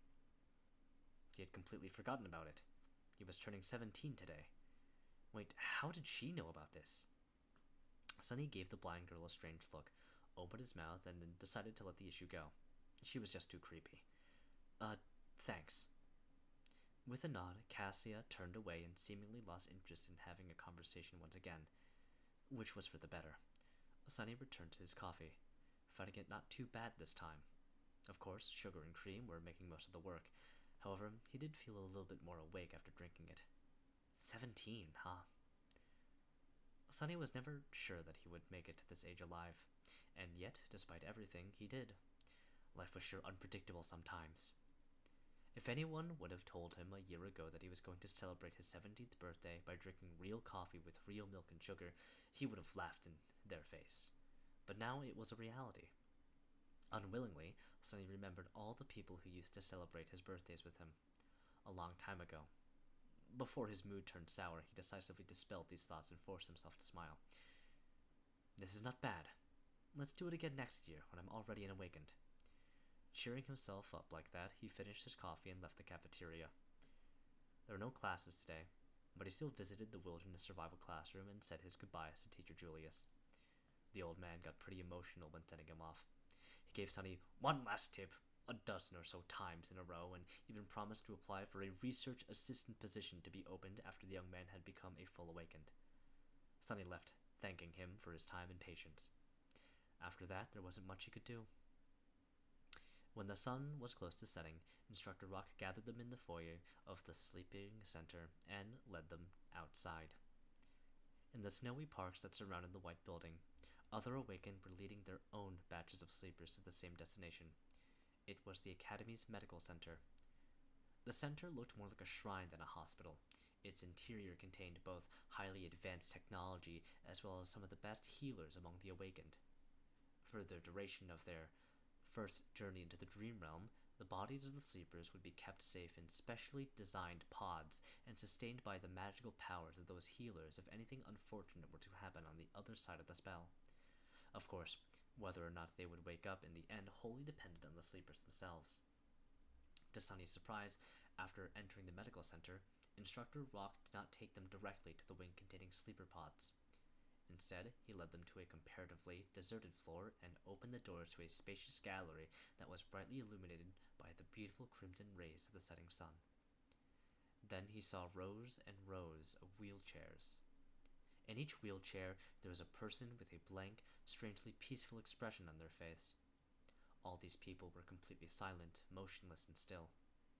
They did not show any reaction to the appearance of guests. They all seemed to be empty. In the eerie silence, Sunny felt his hair standing up and a creepy terror slipping deep into his heart. Instructor Rock looked at the empty people with solemn eyes. There's a reason I brought you all here. Look well and remember. Some of you may know who these people are. For those of you who don't, they are called Hollow. He gritted his teeth. Each one of them was once either a sleeper or an awakened. Some of them were weak, some of them were strong. Some were even incredibly powerful. All of them have perished in the dream realm. Their souls are gone, Sunny realized, horrified. If you're lucky, once your spirit is destroyed, your body dies with it. But if you're not, you'll just become like them, hollow. Instructor Rock glanced in the direction where Castor and Nephis stood, then added, So don't die out there. Half an hour later, sleepers had been led to their personal rooms and were preparing to enter the pods. In one of the rooms, the blind girl, Cassia, was helplessly trying to orient herself in the unfamiliar space, touching the walls and strange pieces of machinery with her hands. Tears were streaming down her beautiful doll-like face. In the other room, proud legacy Castor was staring listlessly at the floor. His lips were moving, repeating one strange phrase over and over again. He was trembling. Somewhere else, changing star Nephis, the last daughter of the immortal Flame Clan, was looking down at her hands. Underneath her skin, soft white radiance was slowly glowing brighter and brighter. Her face was contorted in a grimace of harrowing agony.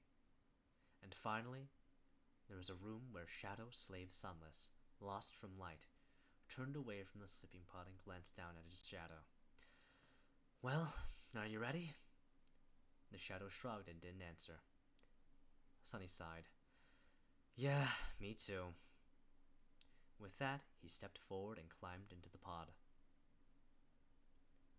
In the vast, echoing darkness, he heard, Welcome to the Dream Realm, Sunless.